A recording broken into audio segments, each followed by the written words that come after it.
Hi friends, hello, welcome to Crazy voice. இன்றைக்கி நம்ம பார்க்க போகிறது ஒரு டிடெக்டிவ் நாவல் தான். வாங்க கதைக்குள்ளே போகலாம். பகுதி 1. இனிமையான பச்சை புற்களின் தலையில் காலை சூரியன் தங்கம் தூவி வைத்திருந்தான். நீர் அலைகளின் மேல் வெள்ளிப்பொடி 117, 118, 119 என்று வயிற்றில் எண் எழுதப்பட்ட மரங்களின் சிக்கெடுக்கப்படாத தலைமுடிகளில் குருவிகள் காதல் செய்தன. பனியின் ஈரத்தில் அந்த நெடுஞ்சாலை பளிச்சென்றிருந்தது. நடுவில் வெள்ளைப்பட்டை நேராய் வகுடெடுத்திருக்க, வெள்ளைக்கால் சட்டை வெள்ளை டர்க்கி பனியனின் ஜெயபிரகாஷ் தாள நயத்துடன் ஓடிக்கொண்டிருந்தார். உடம்பெல்லாம் சிலிப்பு கொண்டு பஞ்சு குவியலாய் ஒரு நாய்க்குட்டி அவருக்கு இணையாக அதே வேகத்தில் தொடர்ந்தது. ஆனால் நாம் தொடர வேண்டாம், கொஞ்சம் நிற்கலாம், மூச்சு விட்டு கொள்ளலாம், கொண்டபின் சற்று திரும்பி பார்க்கலாம். பாதையை அல்ல, காலத்தை. சில வாரங்களுக்கு முன்னால் நிகழ்ந்த பல நிகழ்ச்சிகள் நமக்கு தேவைப்படுகிறது இந்த கதைக்காக. போன மாதத்தில் ஒரு நாள் மக்கள் காலண்டர்களை அணுகினார்கள். 16 என்று அச்சிட்டிருந்த தாளை கிழித்தார்கள். ஒருத்தன் பல்பொடி மடித்தான், ஒருத்தி விபூதி மடித்தாள், ஒருத்தன் சேவிங் செய்து துடைத்தான், ஒருத்தி மளிகை கணக்கு எழுதினாள், ஒருத்தன் கசக்கி போட்டான், ஒருத்தி 2ஆய் 4ஆய் கிழித்தி போட்டாள். ஜெயபிரகாஷ் கிழித்த காலண்டர் காகிதத்தால் தன் கண்ணாடியை சுத்தமாக துடைத்து பாலிஷ் செய்தார். அப்புறம் ஜன்னல் வழியே சுண்டினார்.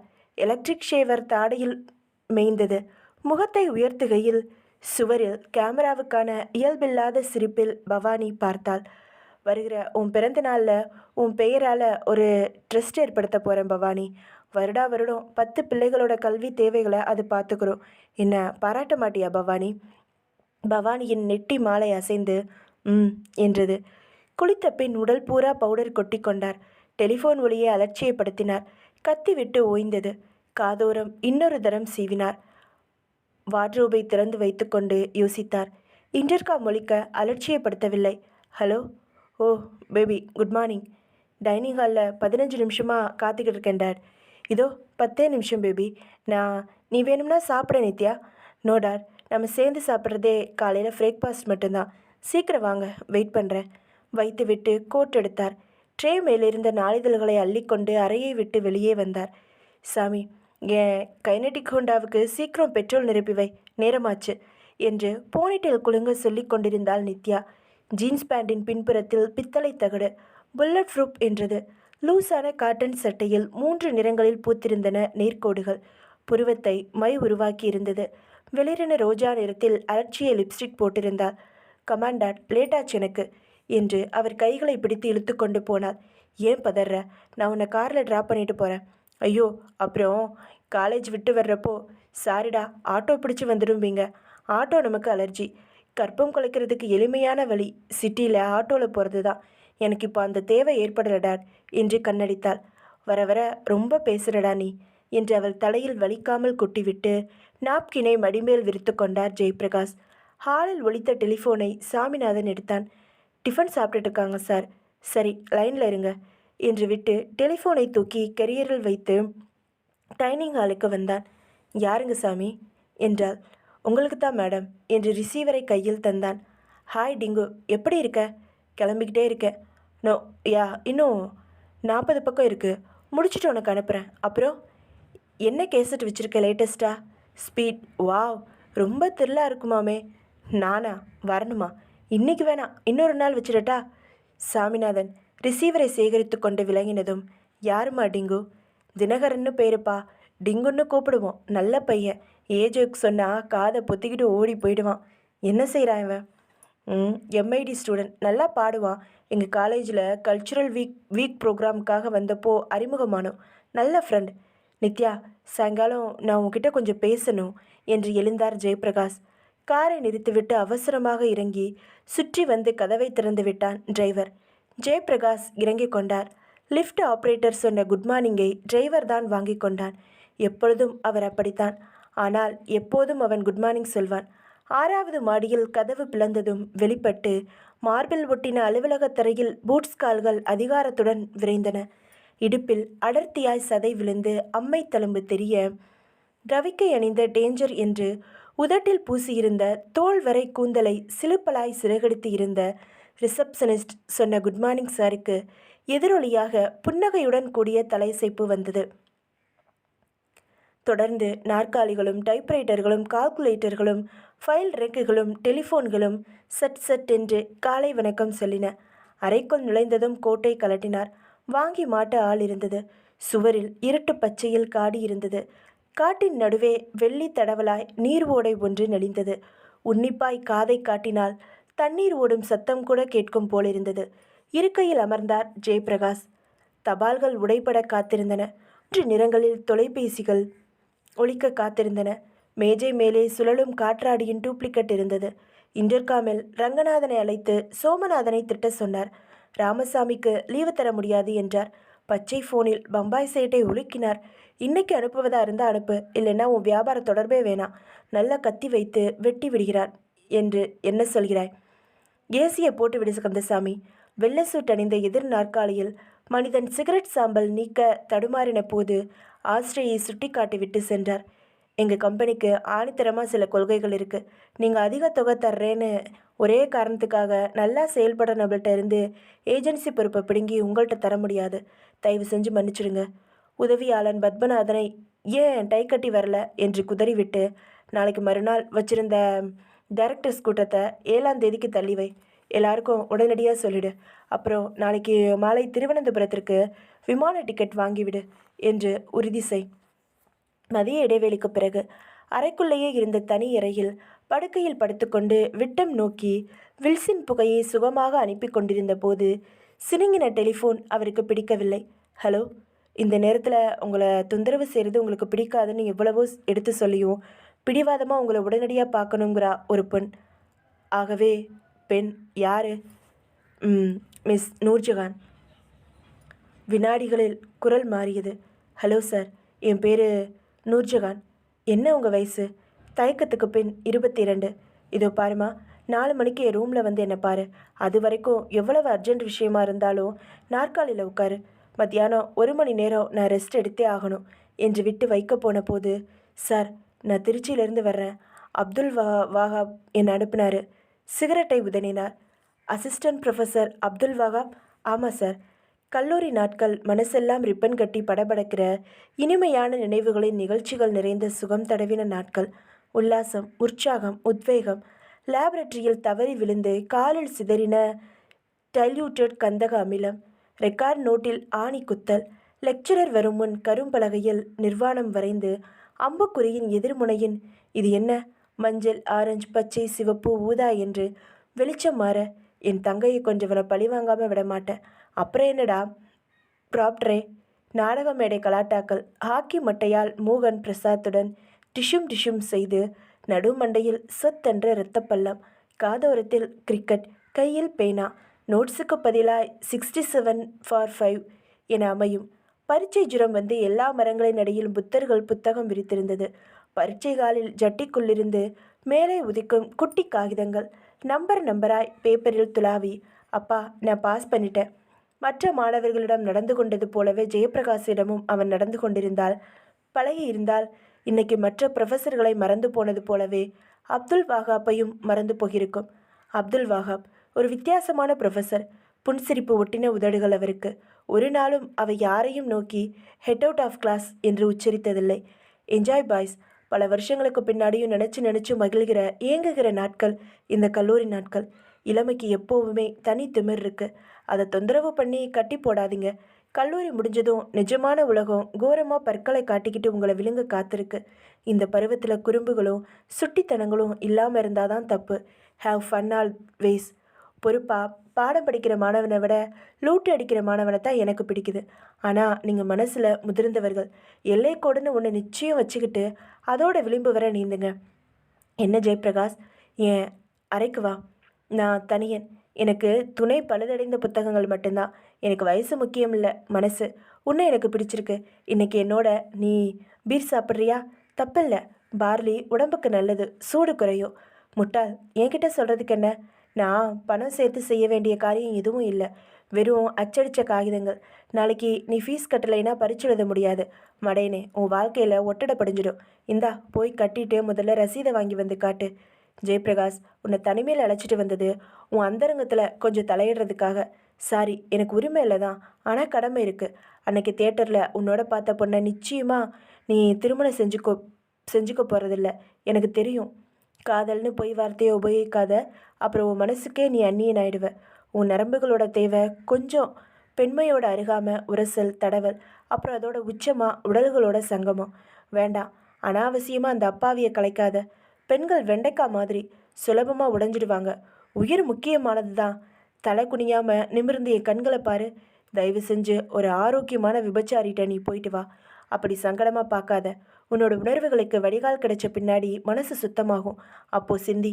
அப்போவும் நீ அவளை விரும்புகிறதா இருந்தா சொல்லு, நான் நிற்கிறேன் தலைகீழாக இந்த திருமணத்தை நடத்துறதுக்கு. என்ன? வாவ், என்ன ஒன்று மனிதர்! என்னை மனுஷனாக செதுக்கியவர், மாயையை இனம் கண்டு கொள்ள கற்றுக் கொடுத்தவர், சிந்தித்து பார்த்து முடிவெடுக்க சொல்லி தந்தவர், என் ஆச்சரிய மனிதர், என் ஹார்ட் ஃபாதர். ஜெயபிரகாஷ் அவசரமாக இன்டர்காமில் சொன்னார். நீ உடனே அறைக்கு வா. கூந்தலை முன்புறம் போட்டிருந்தால். புடவையில் ஜரிகை கோடுகள் மின்னின. கைப்பையில் பட்டாம்பூச்சி. புருவங்கள் தொட்டுக்கொள்ள ஆசைப்பட்டன.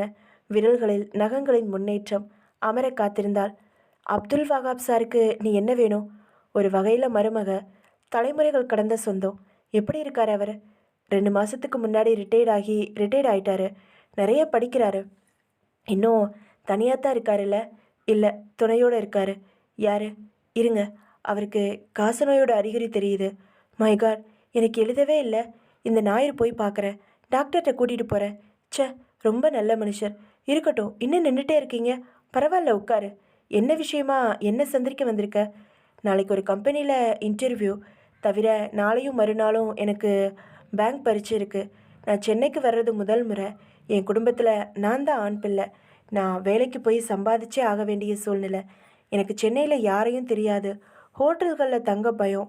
மாமா தான் உங்களை சந்திக்க சொன்னார். லெட்டர் கூட எழுதி தந்திருக்காரு என்று பட்டாம்பூச்சியை அழித்து கைப்பையை திறந்து உள்ளே தேடினாள். வேணாம், அவர் பேரை சொன்னாலே போதும், நான் உதவுவேன். 2 நாள் நீ தங்கணும், அவ்வளவுதானே? கீழே விசிட்டர் ஹாலில் காத்துரு. 5 மணிக்கு நான் அலுவலகத்தை விட்டு புறப்படுவேன். அடையாறில் போன மாதம் நான் வாங்கின பங்களா ஒன்று காலியாக தான் இருக்குது. தாராளமாக தங்கிக்கோ. தனியாக இருப்பேன் இல்லையா? இல்லைன்னா என் வீட்டுக்கே கூட்டிகிட்டு போகிறேன். வேணாம், நைட்டெல்லாம் படிப்பேன். ரொம்ப தொந்தரவு. நீங்கள் சொன்ன இடத்துலே தங்கிக்கிறேன். இந்த உதவிக்கு நான் வார்த்தைகளை மிச்சப்படுத்து. அப்துல் வகாப் சாருக்கு நான் எவ்வளவோ நன்றி கடன் தர வேண்டியிருக்கு. இந்த வாய்ப்பை தந்ததுக்கு உனக்கு நான் தான் நன்றி சொல்லணும். வேறு எந்த உதவி வேணும்னாலும் தயங்காமல் கேளு. நான் உனக்கு தந்தை மாதிரி. நூர்ஜஹான் எழுந்து கொண்டாள். கீழே காத்திருக்கேன் சார். நல்லது என்றார். இன்டர்காமில் கார்த்திகேயனை வர சொல்லு. விரல்களில் இங்க் கரை கொண்ட கார்த்திகேயன் வந்தான். இந்தா சாவி கொத்து. அடையாறில் வாங்கின புது பங்களாவுக்கு 2 பேரை அழைச்சிட்டு போ. கொஞ்சம் சுத்தப்படுத்தி தங்குற வசதிக்கு செஞ்சுட்டு வா. பாத்ரூமில் தண்ணி வரதான்னு பாரு. எல்லாம் செஞ்சுட்டு அங்கேயே இரு, நான் வர. எஸ் சார் சொல்லி கார்த்திகேயன் விலகினான். பகுதி 2. பகுதி 2.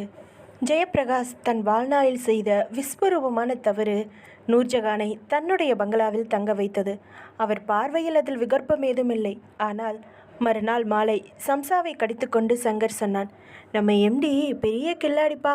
பெரிய வீடு இருக்கும்போது எதுக்காக இப்படி ஒரு பங்களா வாங்கினார்னு அப்போவே யோசித்தேன். இப்போ தான் புரியுது.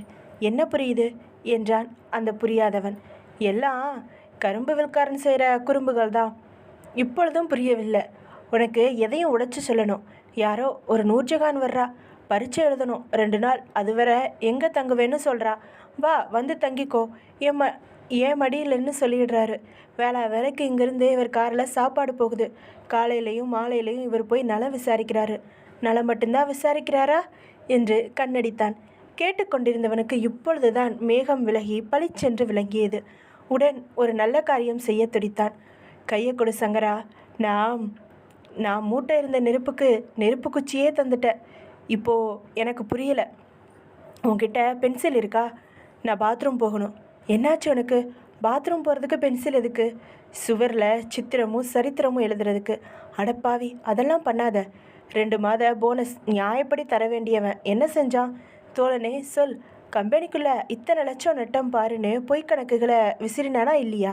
நாம் உண்மையை கொஞ்சம் விசிறுவோம். அது கம்பெனி விஷயம், இது அவர் சொந்த விஷயம். உன் ஆத்திரத்தை இப்படி கீழ்த்தரமாலாம் காட்டாத. நீ எனக்கு யோசனை சொல்ல தேவையில்லை. டயலாக் சொல்கிறேன், நல்லா இருக்குதான்னு சொல்லு. கிழட்டு எம்டி ஜெயபிரகாஷ், வேலை கேட்டு வந்த நூர்ஜஹான் என்னும் கன்னியுடன் ஜல்சா. அப்புறம் படங்கள். ஒன்றில் இது ஜெயபிரகாஷ், இது ஜெயபிரகாஷோட.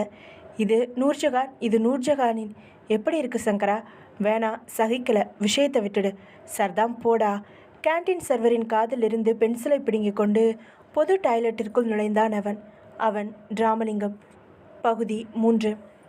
கதவை தட்டிவிட்டு உள்ளே விரைப்பாய் வந்து நின்றான் ராமலிங்கம். மிக டைட்டாக சட்டை போட்டிருந்தான். சட்டை முழுக்க நங்கூரங்கள், நெற்றியில் சுருள் கேசம் தவழ்ந்திருந்தது. உருட்டி கொண்டிருந்த பேப்பர் வெயிட்டை நிறுத்தினார் ஜெயப்பிரகாசம். நிமிர்ந்து அவனை பார்த்தார். ஏர் கண்டிஷனரின் பின்னணியில் அமைதியாய் இருந்தது அந்த அறை. ஒலித்த டெலிஃபோனை எடுத்து நோ கால்ஸ் ஃபார் 10 minutes என்று வைத்தார். சொல்லு ராமலிங்கம் என்றார். என்ன சொல்லணும்? ஏன் அப்படி எழுதுனங்கிறது? என்ன எழுதுன? புரியல எனக்கு. மிக செயற்கையாக நடிக்கிற ராமலிங்கம். பாத்ரூமில் அப்படி எழுதுனது நீந்தான்னு எனக்கு தெரியும். நீங்கள் வெறுப்பேற்றுறீங்க. எந்த பாத்ரூமில் என்ன எழுதியிருக்கு? உனக்கு தெரியாது? தெரியாது. நீ பார்க்கல? காலையில் வீட்டில் உபயோகித்தது தான். அதுக்கப்புறம் இப்போ வரைக்கும் பாத்ரூம் உபயோகிக்கவே இல்லை. விஷயத்தை சொல்லுங்கள், என்ன எழுதியிருந்துச்சு? ஜெயப்பிரகாஷ் உக்கிரமானார். மறுபடியும் பொய் சொல்லாத. என்னால் நிரூபிக்க முடியும். நிரூபிங்க. நிரூபிச்சுட்டு உன்னை டிஸ்மிஸ் பண்ணுவேன். முடிஞ்சால் செஞ்சு பாருங்க. முதல்ல நிரூபிங்க சார். ஜெயப்பிரகாஷ் கேண்டீனின் சர்வரை வரவழைத்தார். மார்புக்கு குறுக்கே கைகளை கட்டிக்கொண்டு கூணலாய் நின்றான். மாடசாமி, இவன் உன் பென்சிலை பிடுங்கிட்டு போய் பாத்ரூமில் அப்படி அசிங்கமாக எழுதினாரா இல்லையா? ஆமாம் சார். போதுமா நிரூபிச்சது? கொஞ்சம் பொறுங்க. இதோ பாரு மாடசாமி, நீ பொய் சொல்ல வேணாம், உண்மையை அப்படியே சொல்லணும். ஊகம் சேர்த்து சொல்லக்கூடாது. உங்ககிட்ட இருந்த பென்சிலை நான் எடுத்தேன், அது உண்மை தானே? ஆமாம். அப்புறம் என்ன பார்த்த? கேண்டீனை விட்டு வேகமாக வெளியே போனீங்க, அவ்வளவு தானே நீ பார்த்தது? ஆமாம். பாத்ரூமில் எழுதப்பட்டிருக்கிறது பென்சிலால். உன்கிட்ட நான் வாங்கிட்டு போன பென்சிலை இதை மட்டும் வச்சு நான் தான் எழுதுனேன்னு எப்படி நீயா தீர்மானிச்ச? நம்ம அலுவலகத்தில் எத்தனை எத்தனை க்ரோஸ் பென்சில்கள் இருக்குது? மொத்த அலுவலகம் தொழிற்சாலை ரெண்டையும் சேர்த்து 372 பேர் வேலை பார்க்குறோம். நான் ஒருத்த மட்டும் இல்லை. மாடசாமி பதில் சொல்லாமல் ஜெயப்பிரகாஷை பார்த்தான். நீ போ. ஜெயப்பிரகாஷ் நாற்காலியில் அமர்ந்தார். ரொம்ப சாமர்த்தியமாக வாதம் செய்கிறதா நினைப்பா? ரொம்ப சாமர்த்தியமாக குற்ற சுமத்துறதா நினைப்பா? ராமலிங்கம், இதோ பாரு, எகிராத. நீ தான் செஞ்ச கீழ்த்தரமான செயல் புரியுறது தெரிஞ்சிருக்கிற அளவுக்கு நான் அதை தைரியமாக ஒத்துக்கிறதுக்கு தைரியம் இல்லை. முதுகெலும்பில் பசை இல்லை. ஏன் கடந்து பதறீங்க? பாத்ரூம் செய்தியில் உண்மை இல்லாட்டா உங்களுக்கு இத்தனை பதற்றம் தேவையில்லையே. ராமலிங்கம், எஸ், நான் தான் எழுதினேன். என் மேலே நடவடிக்கை எடுக்க முடியுமானா எடுத்து பாருங்கள். டிஸ்மிஸுங்கிற வார்த்தையை கூட எனக்கு எதிராக உங்களால் உச்சரிக்க முடியாது. உங்களால் காரணம் கற்பிக்க முடியாது. கம்பெனி பணத்தை களவாடலை. உடன் பணி செய்கிறவங்களை உதைத்ததும் கிடையாது. பெண்களோட கற்புக்கு சேதம் விளைவித்ததும் இல்லை. குடிச்சிட்டு வந்து கலாட்டா செஞ்சு அலுவலகத்தோட ரெப்புடேஷனை பாதகம் செய்யவும் இல்லை. லேபர் ஆக்ட் தெரியும் எனக்கு. பாத்ரூமில் எழுதுனது கம்பெனியோட புகழுக்கு கிரீடம் சேர்க்குற காரியமா? நான் செஞ்சேன்னு நிரூபிக்க முயன்று ஏற்கனவே ஒரு முறை தோற்று போயிட்டீங்க. இப்போது யூனியன் செக்ரட்டரிங்கிற ரீதியில் பேசுகிறேன். நீங்கள் தர மறுத்த போனஸை ஒரு மாதத்துக்குள்ளே தந்தாகணும். ராமலிங்கம், இப்போ நீ குடிச்சிருக்க. ஆமாம், வரட்டுமா? ராமலிங்கம் நகர்ந்து பின் நின்று, நூர்ஜஹான் நலமா என்றான். பகுதி 4. அந்த பங்களா அனாதையாய் அரசியல் கூட்டம் முடிந்து காசுக்காக நிற்கிற மைக் செட்காரனைப் போல தனியாக சுற்று வட்டாரத்தில் காற்று மட்டும் வைத்து கொண்டு நின்றது. நூர்ஜஹான் குளித்துவிட்டு வேறு உடையணிந்து கொண்டாள். டெலிஃபோன் ஒலித்தது. ஜெயப்பிரகாஷ் தான் பேசுவார். வேறு யாரை எனக்கு தெரியும் இங்கே? எடுத்தாள். ஹலோ, நூர்ஜஹான் பேசுகிறேன். நான் ஜெயப்பிரகாஷ் பேசுகிறேம்மா. இன்றைக்கி இன்டர்வியூ நல்லா பண்ணியா? பரவாயில்ல சார், நல்லா பண்ணியிருக்கேன். நாளைக்கு 2 பரீட்சைகளா? ஆமாம், காலையிலையும் மாலையிலையும் சார். நாளைக்கு நைட்டு நான் திருச்சிக்கு போக ரயில் டிக்கெட் பற்றி சொன்னேன், நினைவில் இருக்குது. நாளைக்கு நைட்டு மலைக்கோட்டையில் புறப்படலாம். நீ டிக்கெட் ரிசர்வ் செய்ய சொல்லிடுறேன். நான் அனுப்பின சாப்பாடு உனக்கு பிடிச்சதா? அசைவம் தானே சாப்பிடுவ? எனக்காக நிறைய சிரமம் எடுத்துக்கிறீங்க. அப்துல் வஹாப்புக்கு நீ மருமகங்கிறதால நீ ஊருக்கு போனதும் சீக்கிரமாகவே உனக்கு ஒரு சந்தோஷ செய்தி என்கிட்ட இருந்து வரும். அலுவலகத்தில் ஒரு ஸ்டெனோ இடம் காலியாகிற அறிகுறி தெரியுது. அப்படின்னா அந்த இடம் உனக்கு தான். Sir, you are great because mister Abdul Wahab is great. என்ன செஞ்சுக்கிட்டு இருக்காரு? படிக்கிறியா? ஆமாம். நேற்றுக்கு நைட்டு நல்லா தூணியா? பயம் இல்லையே? சச்சே, நாளைக்கு சாயந்தரம் 6 மணிக்கு பரீட்சை எழுதி முடிச்சுட்டு தயாராரு. என் வீட்டில் ஒரு சின்ன விருந்து. உன்னை நான் அழைச்சிட்டு போகிறேன். என் மகளை அறிமுகப்படுத்துகிறேன். அப்புறம் என் வீட்டில் இருந்து உன்னை எக்மோர் அழைச்சிட்டு போய் ரயில் ஏற்றி விடுறேன். சரியா? என்னை அன்பால் வதைக்கிறீங்க சார். பரவாயில்ல, வதப்படு. வச்சிடவா? நெடுநேரம் கண் விழிக்காத. நைட்டு வாட்ச்மேன் வருவான். ஏதாவது தேவைப்பட்டால் அவனை வாங்கிட்டு வர சொல்லு. Good night. Good night sir என்று வைத்தாள். மணி பார்த்தாள். 7. வானம் பிளாக் அவுட் செய்திருந்தது. ஒரு டீ அல்லது காஃபி சூடாய் சாப்பிட்டு விட்டு வந்து படிக்க ஆரம்பிக்கலாம் என்று நினைத்தாள். அப்படியே ஃப்ளாஸ்கில் 2 டீ வாங்கி வந்து விடலாம். இல்லைனா வாட்ச்மேனை தான் சிரமப்படுத்தணும். ஃப்ளாஸ்கை எடுத்துக்கொண்டு பங்களாவின் வாசல் கதவை சாத்திக்கொண்டு புறப்பட்டாள் நூர்ஜஹான். கொஞ்சம் நடந்தால் மெயின் ரோடு. அதிலிருந்து 2 போஸ்ட் கம்பங்கள் தூரம் நடந்தால் இருக்கிறது அந்த டீ கடை. பண்ணை டீயில் தோய்த்து வாயில் போட்டு கொண்டான் ஸ்ரீனிவாசன். தூரத்தில் விளக்கு கம்பம் ஓரமாய் நின்று அவளை பார்த்தான். ஜிங் என்று இருந்தாள். தலையை கோடாலி முடிச்சாக போட்டிருந்தாள். நிமிடத்திற்கொரு கரம் 2 விரல்களை உதட்டுக்கு குறுக்கே வைத்து துப்பிக் கொண்டிருந்தாள். பர்ஸ்பசாஸ் மாராக்கு 2இல் 1க்கு துரோகம் செய்து கொண்டிருந்தது. அருகில் ஒரு ரிக்ஷா நின்றிருந்தது. ரிக்ஷாக்காரனின் வாய்க்கு சில சென்டிமீட்டர்கள் தள்ளி நெருப்பு வட்டம் பிரகாசமானது அடிக்கடி. சீனிவாசன் எழுந்து விடுவிடுவென்று அவர்களை நெருங்கினான். என்ன சார், போலாமா என்று அவள் ரிக்ஷாவில் ஏறி உட்கார்ந்தாள். இரு முதல்ல பேசிடுறேன். என்னப்பா, எவ்வளவு கேட்குற? எங்கே அழைச்சிட்டு போகிறீங்க? வீட்டுக்கா லாட்ஜுக்கா? ஏதாவது ஒரு இடம் போகலாம். எவ்வளவு சொல்லு. ராமுழுக்கா இல்லை ஹவர் கணக்கிலையா? 1 மணி நேரம். தொழில்துறை வார்த்தைகளில் மேலும் சில கேள்விகள் கேட்டான் அவன். அப்புறம் சொன்னான், ரெய்டு அதிகம் லாட்ஜில். பக்கத்தில் தான் என்னோட குடிசை, அங்கேயே போகலாம். ஏறுங்க சார். இருப்பா, எவ்வளவு? 1 நோட்டு கொடுத்துருங்க. 1 நோட்டுடா? 1 ரூபா நோட்டா? பெரிய நோட்டு. கட்டுற நோட்டா? ஜோக் அடிக்கிற அளவுக்கு உங்களுக்கு இந்த நிமிஷங்களில் பொறுமை இருக்கே. பரவாயில்ல, 100 ரூபா தந்துடுங்க. ஐயோ, என்கிட்ட 50 ரூபா தான் இருக்குது. அப்படின்னா நகரு. அதோ பாரு, ஒரு கஸ்டமர் உன்னை பார்த்து தயங்குறாரு. இவ என்ன தேவதையா? 100 அதிகம். இந்த தேவதையைத்தானே இவ்வளோ ஆர்வமாக தேடி வர்ற? 2வது, முக அழகை பற்றி உனக்கென்ன கவலை? நகர் நைனா, நகரு. பீச் பக்கமாக போ, இன்னும் குறைவாக கிடைக்கும். மிச்சம் பண்ணி பட்டாணி குறிக்கலாம். ச்சே, முதல் கிராக்கியே கோணல் கிராக்கி. நகரப்பா. அடடே, வாங்க சார் என்றான் இன்னொருவனை பார்த்து. சீனிவாசன் விலகி நடக்கையில் அவன் லாட்ஜுகளில் ரைடு அதிகம் என்று சொல்லிக் கொண்டிருந்தது கேட்டது. சீனிவாசன் மறுபடியும் டீ கடைக்கு வந்து பெஞ்சில் அமர்ந்து கொண்டான். உடம்பெல்லாம் பரபரத்தது. நூர்ஜஹான் வந்தால் ஃப்ளாஸ்கோடு. இதில் 2 டீ ஸ்ட்ராங்காக போட்டுத்தாங்க. சீனிவாசனின் கண்கள் அவளை விட்டு நகரவில்லை. அட, நம்ம ஏரியாவில் நமக்கு தெரியாமல் இவ யார்? இத்தனை நாள் எப்படி பார்க்காம போன? பாப்பாவை விசாரிக்கணும். பணம் தந்துவிட்டு ஃப்ளாஸ்கை எடுத்துக்கொண்டு நூர்ஜஹான் நடந்ததும் 2 நிமிடம் இடைவெளி விட்டு எழுந்து கொண்டான். நடந்தாள். தொடர்ந்தான். ஒரு இருட்டான திருப்பத்தில் கேட்டான், யார் வீட்டுக்கு வந்திருக்க நீ? திரும்பி பார்த்து திகைத்தாள். பதில் சொல்லாமல் விரைந்தாள். அவனும் வேகம் கூட்டினான். நான் கேட்டுக்கிட்டே இருக்கேன், நீ போய்கிட்டே இருக்கியே. நில்லு, சொல்லிட்டு போ. உன்கிட்ட பதில் சொல்லணும்னு எனக்கு ஒன்றும் அவசியம் இல்லை. என்னை துரத்தாத. ஆனாலும் இடைவெளி விட்டு தொடர்ந்தான். நூர்ஜஹான் பங்களா வந்தாள். வாசலில் வாட்ச்மேன் கந்தையா ஸ்டூல் போட்டு அமர்ந்திருந்தான். என்கிட்ட சொன்னால் நான் வாங்கிட்டு வர மாட்டேனா? இதுக்காக நீங்களே போய் வரணுமா? அதுவும் இந்த நைட்டில் என்றான். வாஸ்தவம், போயிருக்கக்கூடாது. அதோ பாருங்க கந்தையா, அவன் என்னை டீ கடையிலேருந்து விடாமல் தொடர்ந்து வர்றான். நான் யாருன்னு கேட்டான். பதில் சொல்லாமல் வந்துட்டேன்.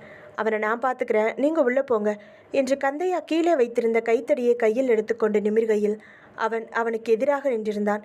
என்ன வேணும் உனக்கு? இந்த பங்களா 1 மாதத்துக்கு மேலே காலியாக தானே இருந்துச்சு.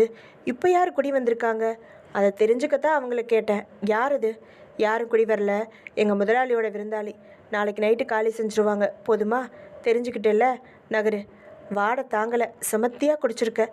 அந்த பொண்ணு மட்டும் தனியாவாக இருக்குது இவ்வளவு பெரிய வீட்டில். துணையாக நான் இருக்கேன் இந்த கைத்தடியோட. இதை எப்படி உபயோகிக்கிறங்கிறத காட்டுறதுக்கு முன்னாடி நீ விலகிடு. சீனிவாசன் கந்தையாவை உற்று பார்த்துவிட்டு வேகமாக நடந்தான். நாளைக்கு எனக்கு ஒரு இலவச விருந்திங்க காத்திருக்கு. பகுதி 5. மறுநாள் ஜெயபிரகாஷ் ஷூ மாட்டிக்கொண்டார். வானம் வெள்ளை சட்டையை கலற்றிவிட்டு சாம்பல் சட்டை போட்டுக்கொண்டது. இன்னும் கொஞ்ச நேரத்தில் இதுவும் பிடிக்காமல் நட்சத்திர கிளிசல்களுடன் கூடிய கருப்பு சட்டை போட்டுக்கொள்ளும். படி இறங்கி கீழே வந்தார். கைகளை பிசைந்து கொண்டு நின்றாள் நித்யா. என்னம்மா, விருந்துக்கு எல்லாம் தயாரா? எல்லாம் தயார். என்ன தவிர என்ன உனக்கு? தயவு செஞ்சு கோபிச்சுக்கிறாதீங்க டாட். ரொம்ப நாளாக முயற்சி பண்ணி கிடைக்காத சினிமா டிக்கெட் இன்றைக்கி கிடச்சிருக்கு. மிஸ் பண்ணவே கூடாத ஆங்கில படம். ப்ளீஸ் டாடி, விருந்தாளியை நீங்கள் கவனிச்சுக்கோங்க. என்ன நித்யா இப்படி சொல்கிற? உன்னை அறிமுகப்படுத்தி வைக்கிறேன்னு தான் அந்த பொண்ணுக்கிட்ட சொல்லியிருந்தேன். டாட் ப்ளீஸ், இன்னொரு சந்தர்ப்பத்தில் பார்த்துக்கிறேன் என்று அவர் மேவாயை பிடித்து கெஞ்சினார். சரி ஒலி, நில்லு. வேறு விட உடுத்திக்கிட்டு போ. ஆண்களை தப்புக்கு தூண்டுறது உங்கள் நாகரிக மோகம்தான். படம் விட்டதும் அலையாமல் நேராக வந்துடு. தேங்க்ஸ் டாட் என்று குதித்து கொண்டு ஓடினாள். சுவாமிநாதன் ஐயா என்று வந்தான். நான் சொல்லியிருந்த ஐட்டங்கள் எல்லாம் தயாராகிடுச்சான்னு பாரு. டிரைவரை விட்டு வீட்டுக்கு போக சொல்லிடு. இன்றைக்கி வீட்டில் ஏதோ விசேஷம்னு சொன்னான். 1 மணி நேரத்தில் வந்துடுவேன். ஜெயபிரகாஷ் வாசலுக்கு வந்தார். திரும்பி சுவாமிநாதனை அழைத்தார். திருச்சிக்கு எடுத்த ரயில் டிக்கெட் எங்கே? இதோ. சாரி சார், தர மறந்துட்டேன். வாங்கி கோட் பாக்கெட்டில் வைத்து கொண்டார். யாராவது முக்கியமானவங்க வந்தால் அடையாறு பங்களாவுக்கு போயிருக்கேன்னு சொல்லு. மணி 6:15 ஆகுது. 7:15க்கு திரும்பி வந்துடுவேன். வெள்ளை அம்பாசிடரின் முன் பக்கத்தில் ஸ்கர்ட் உயர்ந்த ரப்பர் பெண் தொங்கிக் கொண்டு ஆடிக்கொண்டிருக்கிறாள். வினாடிகளில் டாப் கேருக்கு வந்து சீறினார். சீனிவாசன் சட்டையை உயர்த்தி இடுப்பிலிருந்து பாட்டிலை உருவி உதட்டில் வைத்து லபக் லபக் என்று முழுதாய் குடித்துவிட்டு பாட்டிலை எறிந்தான். அப்புறம் ஒரே தாவலில் காம்பவுண்ட் சுவரை தாண்டி இந்த பக்கம் குதித்தான். நேராய் முன் வாசலுக்கு வந்தான். காலிங் பெல்லை அழுத்தினான். சற்றைக்கெல்லாம் காலடி ஓசைகள். யாரது என்றாள் நூர்ஜஹான். விபத்து. உங்கள் வாட்ச்மேன் மேலே லாரி ஏறிடுச்சு, கதவை திறங்க.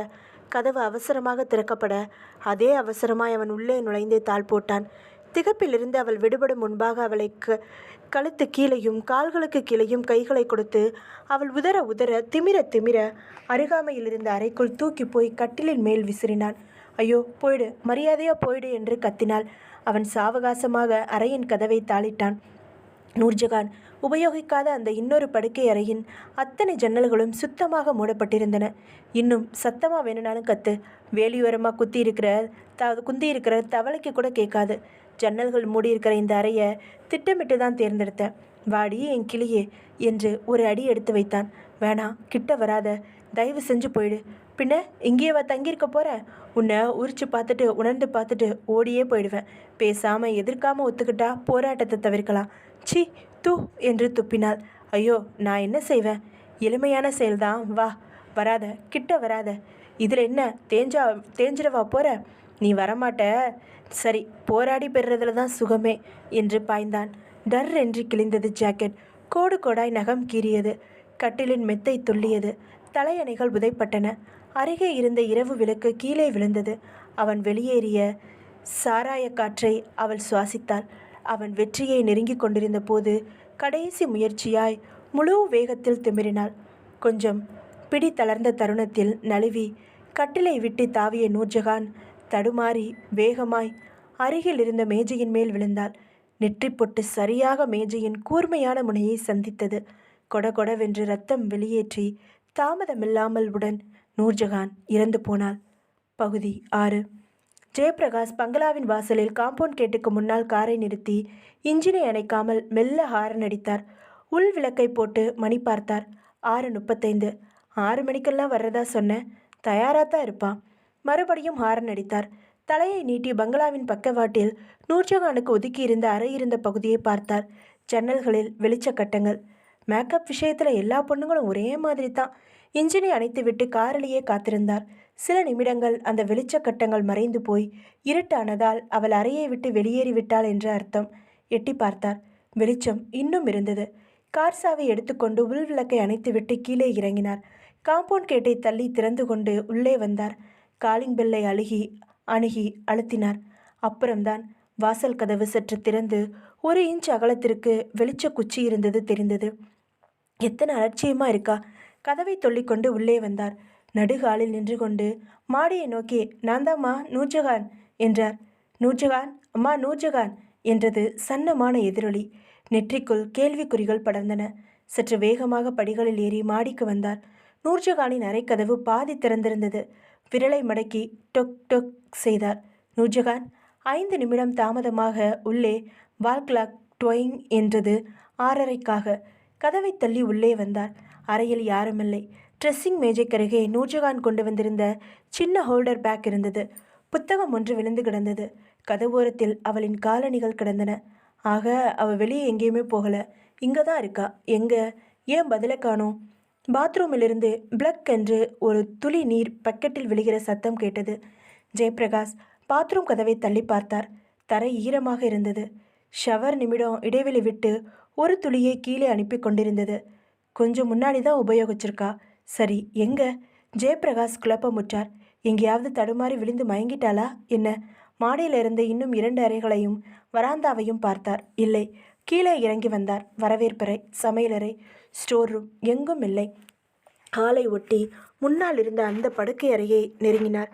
கதவை திறக்க கைப்பிடியில் கை வைத்தவர் உடனே கையை எடுத்து உற்று பார்த்தார். பிசுபிசுவென்று சிகப்பாக. இது என்ன கரை? மைகாட், இரத்தமா? அவசரமாக கதவை தள்ளி திறந்து விளக்கை போட்டார். கையில் இருந்த இரத்தக்கரை மஞ்சள் நிற சுவிட்சில் பளிச்சென்று பதிந்தது. திருப்பி கட்டில் அருகே பார்த்தவர் பதறிப்போனார். நான் நினைச்சது போலவே மயங்கி கிடக்கிறா, இங்கேயே வந்தா? அவளை நெருங்கினவர் திடுக்கிட்டு நின்றார். இதென்ன, உடையெல்லாம் இப்படி கிழிஞ்சு போய், ஐயோ எவ்வளவு ரத்தம் கொட்டியிருக்கு! பதைப்புடன் அவள் முகத்தின் அருகே மண்டியிட்டு அமர்ந்து அவள் மூக்கருகே நடுங்கிற தன் கரத்தை எடுத்து சென்றார். உன்னிப்பாய் அவளின் சுவாச காற்றின் உணர்வை தேடினார். ஜெயபிரகாஷ் விழிகள் விரிந்தன. ஐயோயோ, சுவாசம் இல்லை, இந்த பொண்ணு இறந்து... no no no no no. அருகில் இருந்த ஜக்கை எடுத்து கவிழ்த்தார். தண்ணீர் இல்லை. பரபரப்பாய் தடுமாறினார். 2 கைகளாலும் தன் மண்டையை பிராண்டினார். அவள் கன்னங்களில் வேகமாக தட்டினார். நூர்ஜஹான், இதை பாருமா, இங்கே பாரு, இங்கே பாரு. அவள் கையை பிடித்து பல்ஸ் பார்த்தார். இல்லை. மார்பை கவனித்தார். அசைவு இல்லை. விழிகள் கால்வாசி மட்டும் திறந்திருக்க நூர்ஜஹான் மல்லாந்திருந்தாள். ஜெயபிரகாஷ் கழுத்தெல்லாம் சற்றென்று வியர்த்தது. திகைப்பில் வாயை பிளந்து அப்படியே கட்டிலில் அமர்ந்தார். ஐயோ, இவளுக்கு நடந்திருக்கிறது என்ன? எவனோ இவன் கற்பை சீண்டிட்டு தள்ளி விட்டுட்டு போயிருக்கான். எவன்? அதுக்கப்புறம் இப்போ நான் என்ன செய்யணும்? போலீஸ்க்கு ஃபோன் பண்ணணும். பகுதி 7. ஹாலின் ஃபோன் ஒலித்தது. திடுக்கிட்டார். பின் சுதாரித்து கொண்டு ஹாலுக்கு நடந்தார்.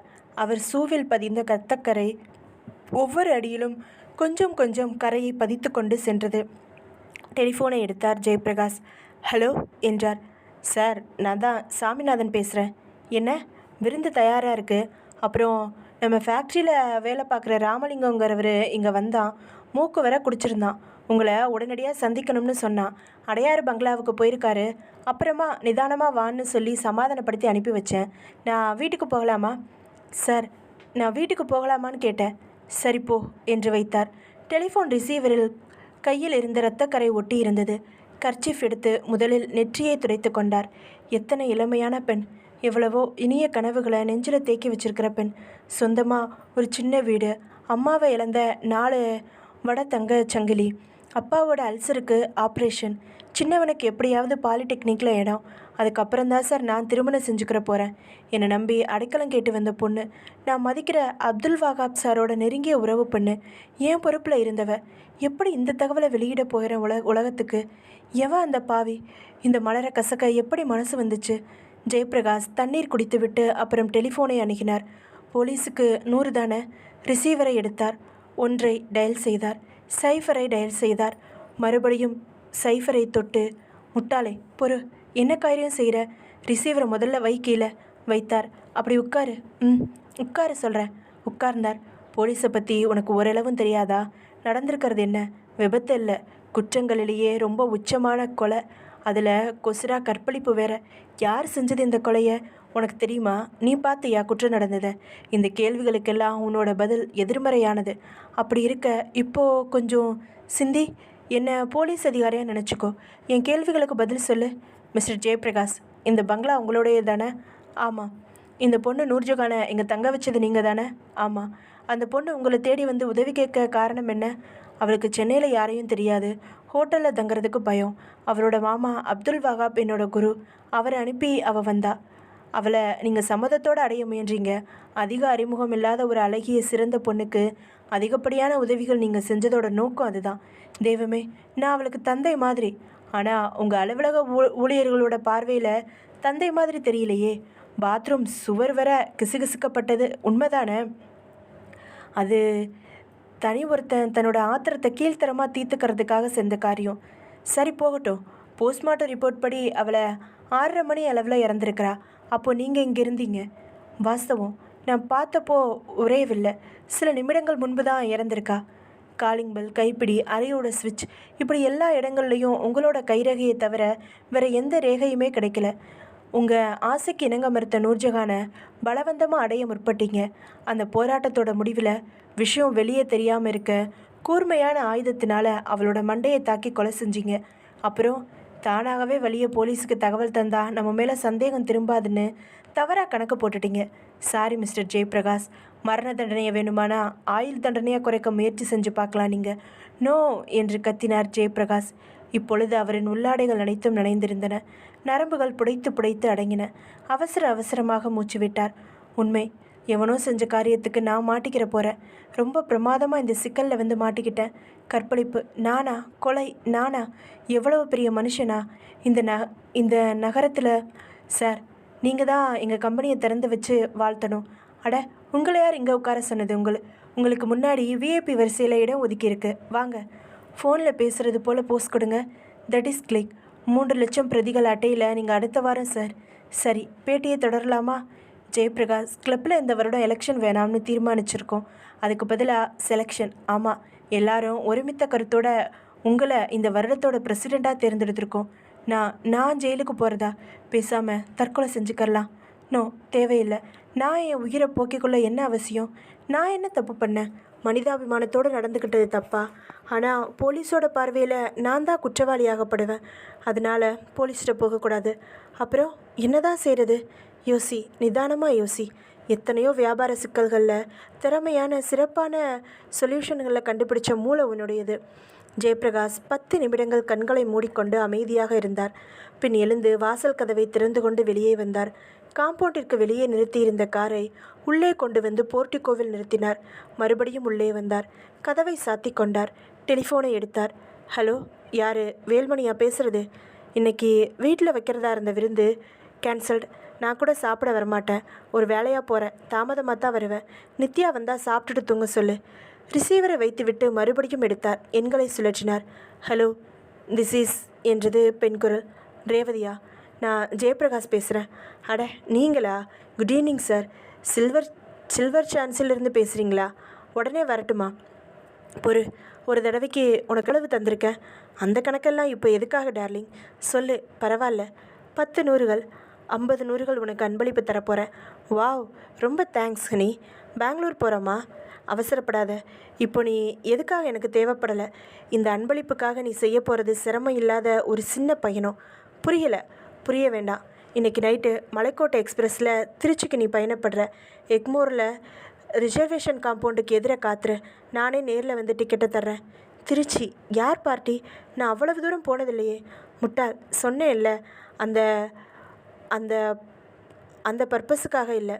பின்ன திருச்சி போய் உடனே அடுத்து கிடைக்கிற ஏதாவது ஒரு பஸ்ஸில் புறப்பட்டு சென்னைக்கு வந்துடலாம். சுத்த பைத்தியக்காரத்தனமாக இருக்கே சார். சரி, அப்படின்னா நீ போக வேண்டாம். வேறு ஆள் இருந்தால் நானே பார்த்துக்கிறேன். அட, நான் போகலைன்னு சொல்லலையே, காரணம்தான் கேட்டேன். வியாபார ரகசியம். சரி, அப்படின்னா சொல்ல வேணாம். நைட்டு 8:45 நான் எக்மோரில் இருப்பேன். நல்லது. அப்புறம் ஒரு முக்கியமான விஷயம்.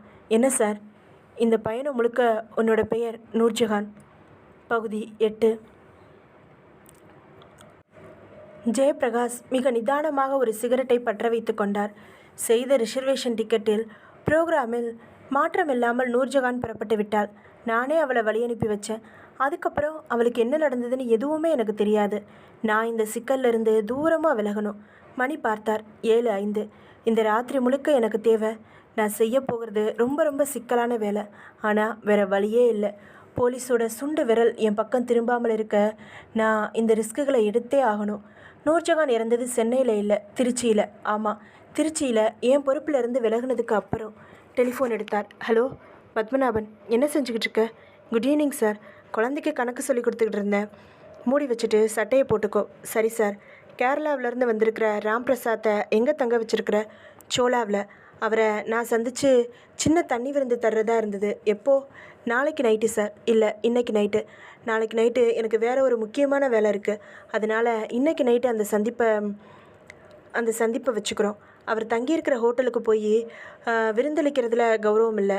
நம்ம கம்பெனிக்குன்னு நிரந்தரமாக ஹோட்டல் டால்ஃபினில் அறை இருக்குது இல்லையா?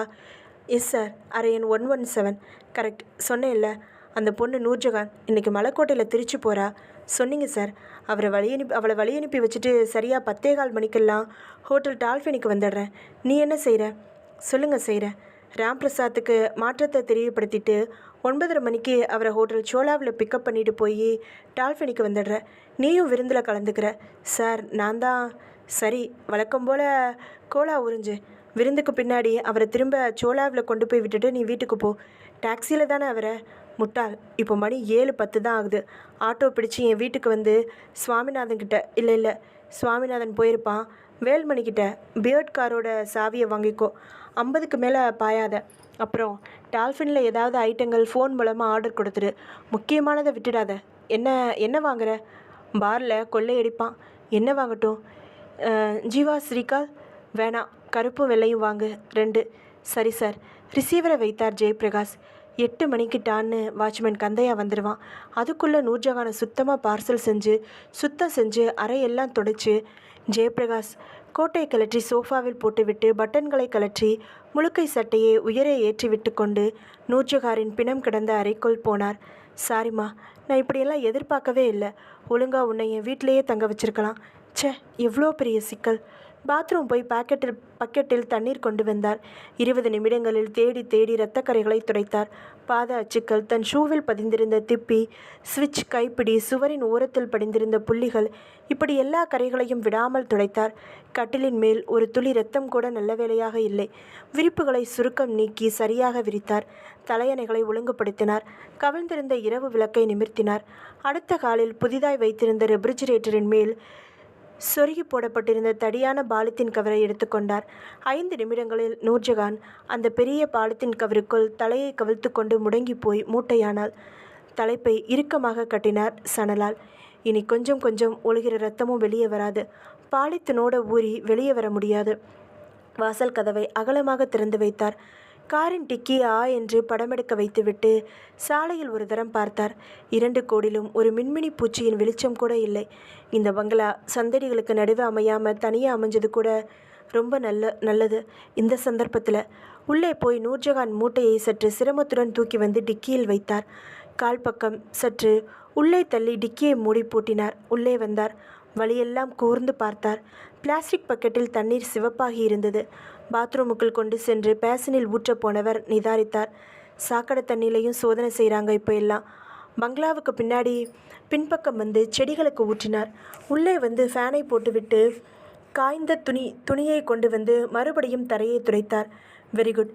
இந்த அறையை உபயோகித்த மாதிரியே யாரும் சொல்ல முடியாது. கோட் அணிந்து கொண்டார். மணி 7:45. கந்தையா வர்றதுக்குள்ளே காரை எடுத்துக்கிட்டு வெளியேறிடணும். மாடியில் நூர்ஜஹானுக்குன்னு ஒதுக்கப்பட்டிருக்கிற அறையில் அவளோட பொருட்கள் எல்லாத்தையும் ஒன்று விடாமல் எடுத்துக்கிறணும். மாடிப்படியில் கால் வைத்த போது வாசலில் காலிங் பெல். பஸ் என்றது. திடுக்கிட்டார்.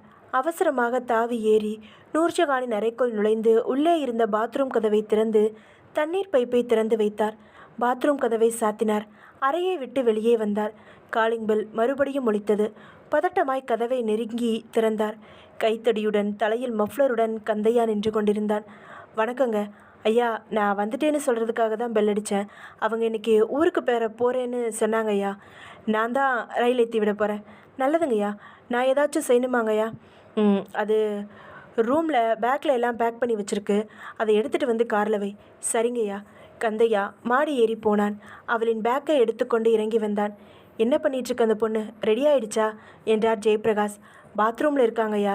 சாவி கொடுங்க, டிக்கியில் வச்சிடுறேன். வேணாம், பின்சீட்டில் வை போதும். கந்தையா பின்சீட்டில் வைத்து விட்டு வந்தான். அடடே என்றார். என்னங்கய்யா? ரயில் டிக்கெட்டை வீட்டில் சாமிநாதன் கொடுத்தான். அதை ஹாலில் ஃபோனுக்கு பக்கத்திலே வச்சுட்டு வந்துட்டேன் என்று பாக்கெட்டில் தேடினார். கந்தையா, இந்தா 20 ரூபா. நீ ஒரு ஆட்டோ பிடிச்சி நம்ம வீட்டுக்கு போ. ஃபோனுக்கு பக்கத்தில் டிக்கெட் இருக்கும். நூர்ஜஹான்னு எழுதியிருக்கும். அதை எடுத்துக்கிட்டு வர்றியா? டைம் இருக்குது. சரிங்கய்யா என்று பணத்தை வாங்கி கொண்டு விரைந்தான் கந்தையா. அவன் மறைந்ததும் மாடிக்கு வந்து பாத்ரூமில் குழாயை மூடிவிட்டு நூர்ஜஹானின் காலணிகளை எடுத்துக்கொண்டு வேறெதுவும் இருக்கிறதா என்று பார்த்துவிட்டு இல்லை, கீழே இறங்கினார். காரின் பின் சீட்டுக்கடியில் காலணிகளையும் அவளின் பேக்கையும் திணித்தார். பின் உள்ளே வந்து வீட்டுக்கு ஃபோன் செய்தார். ஹலோ, வேல்மணியா? ஆமாம் சார். என் பிஏ பத்மநாதன் வருவான். பேட்காரோட சாவி எடுத்துக்கொடு. அப்புறம் இன்றைக்கி நைட்டு ஒரு ஹோட்டலில் ஒரு வியாபாரியோட விருந்து இருக்குது. நைட்டு வீட்டுக்கு வரமாட்டேன். காலையில் அப்படியே கம்பெனிக்கு போயிடுவேன். மதிய சாப்பாட்டுக்கு தான் வீட்டுக்கு வருவேன். நித்யா வந்ததும் இதை சொல்லிவிடு. அப்புறம் சுவாமிநாதன் என்கிட்ட கொடுத்த டிக்கெட்டு என்கிட்ட பத்திரமா இருக்குது. அதை வீட்டிலேயே மறந்து வச்சுட்டு நினச்சி கந்தையாவை அனுப்பியிருக்கேன். அங்கே நான் ஃபோன் செஞ்சதை சொல்லி திருப்பி அனுப்பிடு. ஃபோனை வைத்துவிட்டு பெருமூச்சு விட்டார் ஜெயபிரகாஷ். மேலும் 5 நிமிடங்கள் துப்புரவாக பார்த்துவிட்டு புறப்பட்டார். பங்களாவை பூட்டி கொண்டு சாவியை பாக்கெட்டில் போட்டுக்கொண்டு காரை ஸ்டார்ட் செய்தார். பகுதி 9. செங்கல்பட்டு, திண்டிவனம், விழுப்புரம், விருத்தாச்சலம் வழியாக திருச்சி செல்லும் மலைக்கோட்டை எக்ஸ்பிரஸ் இன்னும் சில நிமிடங்களில் புறப்பட இருந்தது. டிக்கெட் வைத்திருந்தவர்கள் ஆவின் பால், கிக்காக்பூ டீ சாப்பிட்டு கொண்டிருந்தார்கள். அரபு தேசத்திலிருந்து விடுமுறையில் வந்தவர்கள் கஸ்டம்ஸ் பிடுங்கியது போக பாக்கியை டிராலியில் வைத்து தள்ளி தங்கள் பெட்டிகளை தேடிக்கொண்டிருக்க, கருப்பு கோட் போட்டு டை கட்டியவர்களை எல்லாம் மொய்த்து, பர்த் கூட வேணாம், ஒரு சிட்டிங் அட்ஜஸ்ட் பண்ணி தாங்க சார், இன்னும் 7 மாதத்தில் என் மனைவி நிறமாத கர்ப்பிணி சார் என்ற கணவர்களை தாண்டி ரேவதி சார்ட்டில் நூர்ஜஹானை தேடிக் கொண்டிருந்தாள். Hello miss Noorjahan. திரும்பினாள். வெரி குட் என்றார் ஜெயபிரகாஷ். Buck buck என்றிருந்தது. நீங்கள் வராமல் போயிடுவீங்களோன்னு. இந்த டிக்கெட் வழக்கமாக பணத்தை வச்சுக்கிற இடத்துல வச்சுக்கிறாத, அப்புறம் எடுக்கும்போது டிடிஆர் திணறுவார். நிஜமாவே திருச்சியில் எனக்கு எந்த வேலையும் இல்லையா? கொஞ்சம் நெஜம் பக்தி ஒட்டிக்கிட்டு இருந்தா படி ஏறி போய் உச்சி பிள்ளையாருக்கு தேங்காய் விட, இல்லைனா காவேரி தியேட்டரில் கமல் படம் பாரு. ஆனால் ஒன்று, திருச்சியில் ரயில்வே ஜங்ஷனை விட்டு வெளியேற வர தான் நூர்ஜஹான். அப்புறம் நீ ரேவதி தான். இதில் 5 நூறுகள் இருக்குது. இது அட்வான்ஸ். அப்புறம் நீ யார்? நான் நூர்ஜஹான். பெயரில் மட்டும் இஸ்லாமிய பெண்ணாகிட்டா போதாது. பின்ன இஸ்லாமிய பெண் வெங்கடாஜலபதி மோதிரம் அணிஞ்சிருக்க மாட்டா. ஓ சாரி, கவனிக்கல என்று கலட்டி அவரிடம் நீட்டினாள். ரயில் புறப்பட இன்னும் 10 நிமிடம் ஆகும். ஏதாவது வேணுமா? படிக்கிறதுக்கு லைட்டாக ஏதாவது நாவல்? நீ உள்ளே போய் உட்காரு, வாங்கிட்டு வர. ஜெயபிரகாஷ் நடக்கையில் அடுத்த கம்பார்ட்மெண்ட்டின் ஜன்னல் வழியாக தலையை நீட்டிக்கொண்டிருந்த பெண்ணிடம் வெளியே நின்று கொண்டிருந்தவன் சொன்னான். தனியாக போகிற, பத்திரமா போன உடனே எனக்கு தந்தி அடிக்கணும். என்ன தந்தி? ஜெயபிரகாஷ் 2 நாவல்கள் வாங்கி கொண்டு திரும்ப வந்து நூர்ஜஹானிடம் நீட்டினார். அப்புறம் நீ திருச்சியில் செய்கிறதுக்கு ஒரே ஒரு காரியம் இருக்குது. என்ன? இறங்கிய உடனே என்னோட வீட்டு விலாசத்துக்கு ஒரு தந்தி அடிக்கிற. சுகமாக வந்து சேர்ந்தேன். நன்றி நூர்ஜஹான். இதுதான் மேட்டர். தந்தி பாரத்தை நீ நிரப்பாத, ஊழியரை நிரப்ப சொல்லு, தெரியுதா? சரி. ஜெயபிரகாஷ் சுற்றும் முற்றும் பார்த்தார். யாரை தேடுறீங்க? எனக்கு தெரிஞ்சவங்க யாரையாவது. எதுக்காக? விளக்கம் எல்லாம் அப்புறமா. அதோ லால். ஷெர்வானி அணிந்த சின்ன தாடி வைத்திருந்த லால் ஜெயபிரகாஷை பார்த்ததும் 2 கைகளையும் முன்னால் நீட்டிக்கொண்டு கிட்டே வந்தார். அடடே, நீங்கள் எல்லாம் ரயிலில் பிரயாணம் செய்கிறது? அதனால தான் எங்களுக்கெல்லாம் டிக்கெட் கிடைக்காம போகுது என்று சிரித்தார் லால். நான் போகலை. என் கல்லூரி ப்ரொஃபஸர் அப்துல் வஹாப்னு திருச்சியில் ஒருத்தர், அவரோட மருமக மிஸ் நூர்ஜஹான் ஒரு வேலையாக சென்னை வந்துட்டு திரும்புகிறா. அவளை வழி அனுப்பி வைக்க வந்தேன். நூர்ஜஹான், டிக்கெட் பத்திரமா வச்சுக்கிட்டியா என்றார் உள்ளே திரும்பி. வச்சுக்கிட்டேன் என்றால். உங்களுக்கு டிக்கெட் கிடைக்கலையா லால்? நான் ஒரு பேச்சுக்கு சொன்னேன். நானும் உங்களை போல் வழி அனுப்ப வந்தேன். மகளும் மருமகனும் விழுப்புரம் போகிறாங்க. பெருமூச்சு விட்டு ரயில் புறப்படவா என்றது. வரட்டுமா நூர்ஜஹான் என்றார். ஜன்னல் வழியே கையசைத்தாள். புறப்பட்டு சென்றதும் பிளாட்பாரம் மனிதர்கள் கரைந்து குப்பைகள் மட்டும் சுமந்திருந்தது. லாலுடன் ஒரு பால் சாப்பிட்டு கை குலுக்கி கலன்று கொண்டார் ஜெயபிரகாஷ். நன்றி லால். நாளைக்கு எங்கேயாவது எக்கச்சக்கமாகிட்டா நான் நூர்ஜஹானை வழி அனுப்புறதுக்கு நீங்கள் கற்பு நினச்சி சத்தியம் செய்வேன். காரில் அமர்ந்து ஸ்டார்ட் செய்தார். வரிசையாக நின்று கொண்டிருக்கும் இத்தனை கார்களில் நிச்சயமாக எந்த காரின் டிக்கியிலும் என் கார் டிக்கியில் போல் உயிரிழந்த உடல் இருக்காது. நோ நூர்ஜஹான் நாளைக்கு காலையில் தான் சாக போகிறா. இப்போது ரயிலில் பிரயாணம் செஞ்சுக்கிட்டு இருக்கா. ஹோட்டல் டால்ஃபின் 9 மாடிகளை அடுக்கி வைத்து கொண்டு பாந்தியன் ரோட்டின் கடைசியில் காரில் வருபவர்களுக்கு மட்டும் சலால் வைத்தது. பார்க்கிங் பகுதியில் காரை நிறுத்தி கதவுகளை ஏற்றி பூட்டி கொண்டு வரவேற்பு மேஜைக்கு வந்து ஆங்கிலம் பேசினார். மெல்லிய ரோஸ் லிப்ஸ்டிக் தடவின சின்ன குருவி உதடுகள் ஒரு வாக்கியத்தின் நடுவே 5 முறை ப்ளீஸ் நுழைந்தன. புடம்பை விளம்பரத்திற்கு போல நடந்து நாவல் லீடர் சைஸில் பெயர் வில்லையுடன் கூடிய சாவி வளையத்தை கொண்டு வந்து தந்தாள். ரூமில் காத்துரு என்றான். முட்டாள், என்னை காத்திருக்க வைக்கிறான். ஒரு மெசேஜ் உண்டா உங்களுக்கு என்று அவள் நீட்டின காகிதத்தில் திரு ராம்பிரசாத்துக்கு நானும் 15 நிமிடம் தாமதமாக அங்கே இருப்போம் என்றிருந்தான் பத்மநாதன். பரவாயில்ல, பொறுப்புள்ள முட்டாள்தான். லிஃப்டில் சில வினாடிகளுக்கு கூட மனிதனுக்கு இசை தேவையாய் ஹோட்டல்காரன் உணர்ந்திருந்தான். பர்ஃப்யூம் சிதறடித்திருந்தார்கள். 4வது மாடியில் 117 லிஃப்ட்டுக்குள் நேர் எதிராக இருந்தது. பொருத்தி திறந்து உள்ளே வந்து கோட் கலட்டினார். டையை கலட்டினார். படுக்கையில் ஷூ கலட்டாமல் விழுந்து விட்டதை பார்த்தார். கீழே காரில் பிணம் இருக்கிறது. மேலே நான் இங்கே பிராந்தி அறந்து போகிறேன். சாரிமா நூர்ஜஹான், அதுவும் விதி. அதில் என்னையும் இழுத்துட்டியே. இதில் இருந்து விடுபட நான் என்னென்ன செய்யணுமோ. அரைப்பையன் கதவை தட்டிவிட்டு உள்ளே வந்து ஏர் கண்டிஷனரை இயக்கினான். கொண்டு வந்திருந்த அன்றைய காலை மாலை செய்தித்தாள்களை சத்தம் இல்லாமல் ட்ரேமேல் வைத்துவிட்டு எனிதிங் யூ வாண்ட் சார். என்ன படிச்சிருக்க? என்ன உனக்கு சம்பளம்? 1000 புத்திசாலி. இப்போதைக்கு ஒரு கல்யாணி மட்டும் கொண்டு வா. புரியும் இல்லையா? சிரித்துவிட்டு சென்றான். ஃபோனை எடுத்தார் ஜெயபிரகாஷ். தன் எண்ணை சொல்லி காத்திருந்தார். ஹலோ, நித்யா பேசுகிறேன். படம் முடிஞ்சு வந்துட்டியா? குட். வந்துட்டேன். நைட்டு சாப்பாட்டுக்கு வீட்டுக்கு வரமாட்டிங்களாமே? ஆமாம் டியர். விருந்து சேவலின் வால். சேவலுக்கு ஏதுலா வால்? ஓ, காக்டெயில் யூ மீன் டேட்? கண்டிப்பாக 2 பெக்குக்கு மேலே நீங்கள் இறந்தவே கூடாது. உத்தரவு. என்ன செஞ்சிட்ருக்க? சதிலீலாவதி பார்த்துக்கிட்டு இருக்கேன். கமல் என்னமா நடிச்சிருக்காரு. எப்போவாவது பாடமும் படி. Good night baby. பீர் பாட்டிலையும் கண்ணாடி டம்ளரையும் வைத்துவிட்டு ஐஸ் வேணுமா சார் என்றான். பாட்டிலை பார்த்தார். வெளிப்புறம் முழுக்க வியர்த்திருந்தது. வேணாம் என்றார். பையன் வெளியேறினார். 5 நிமிடம் கழித்து ராம்பிரசாத்தும் பத்மநாபனும் வந்தார்கள். ராம்பிரசாத் முன்தலையை சொந்தமானவற்றை சுத்தமாக உதிர்ந்திருந்தார். 20 பட்டன் வைத்து முழங்கால் வரைக்கும் காலம் சென்ற ஜெயில்சிங் மாதிரி அணிந்திருந்தார். இடது கையால் கிளாஸை வாங்கி கொண்டார். பிளேட்டாக பத்மநாதன் ஆர்டர் தந்தவை வந்தமர்ந்தன. ராம்பிரசாத் முதல் ரவுண்ட்லேயே பேப்பரை தலைகீழாக பார்த்து, நரசிம்மராவ் ஏன் தலைகீழா மைக்கில் பேசுகிறாரு என்றார். ஜெயபிரகாஷ் 3 முறை கிளாஸுடன் பாத்ரூம் போய் வந்தார். 3 முறையும் வாஷ் பேஷனில் விஸ்கி சாப்பிட்டது. ஆனால் நிறைய கிக்கேறி விட்டதாய் பத்மநாபனிடம் சொன்னார். ராம் பிரகாஷின் தொடையில் சொத்தென்று தட்டி தேவையில்லாமல் உறக்க சிரித்தார். ஸ்ட்ரா போட்டுக்கொண்டு அரை மணியாய் ஒரே பானத்தை உறிஞ்சிக் கொண்டிருந்தான் Padmanathan.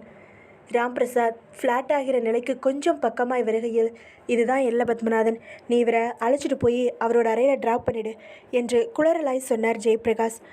Cool right mister Jayaprakash என்று எழுந்து கொண்டார் ராம்பிரசாத். அவர் இடுப்பில் ஒரு கை கொடுத்து நடந்தான் பத்மநாபன். நான் நைட்டு இங்கேயே தூங்க போகிறேன். ரிசப்ஷனில் சொல்லிட்டு போ. காலையில் 10 மணி வரை கூட என்னை எழுப்ப வேணாம்னு. ஆஃபீஸ்க்கு லேட்டாக தான் வருவேன், ஓகே என்று கட்டிலில் கால்களை பரப்பிக்கொண்டு விழுந்தார் ஜெயபிரகாஷ். பத்மநாபன் அனுப்பிய ஹோட்டல் பையன் வந்து பிளேட்டுகள் காலி பாட்டில்கள் எடுத்துக்கொண்டு அகன்றான். அறையின் ஜன்னல் வழியே கீழே தன் பியர்ட் கார் புறப்படுவதை பார்த்தார் ஜெயபிரகாஷ். மணி பார்த்தார். 10:50. ஒரு விமானம் கட்டிடத்தை தொட வந்து விலகி போனது. சாலைகளில் பஸ்களின் சீரல்கள் இன்னும் வேகம் குறையாமல் இருந்தன. ஜெயபிரகாஷ் முகம் கழுவிக்கொண்டார். தலையை வழக்கமான ஸ்டைலில் இல்லாமல் மாற்றி சீவிக்கொண்டார். படுக்கையில் மட்டுமே அணிகிற கண்ணாடியை அணிந்து கொண்டார். டை கட்டி கொள்ளவில்லை.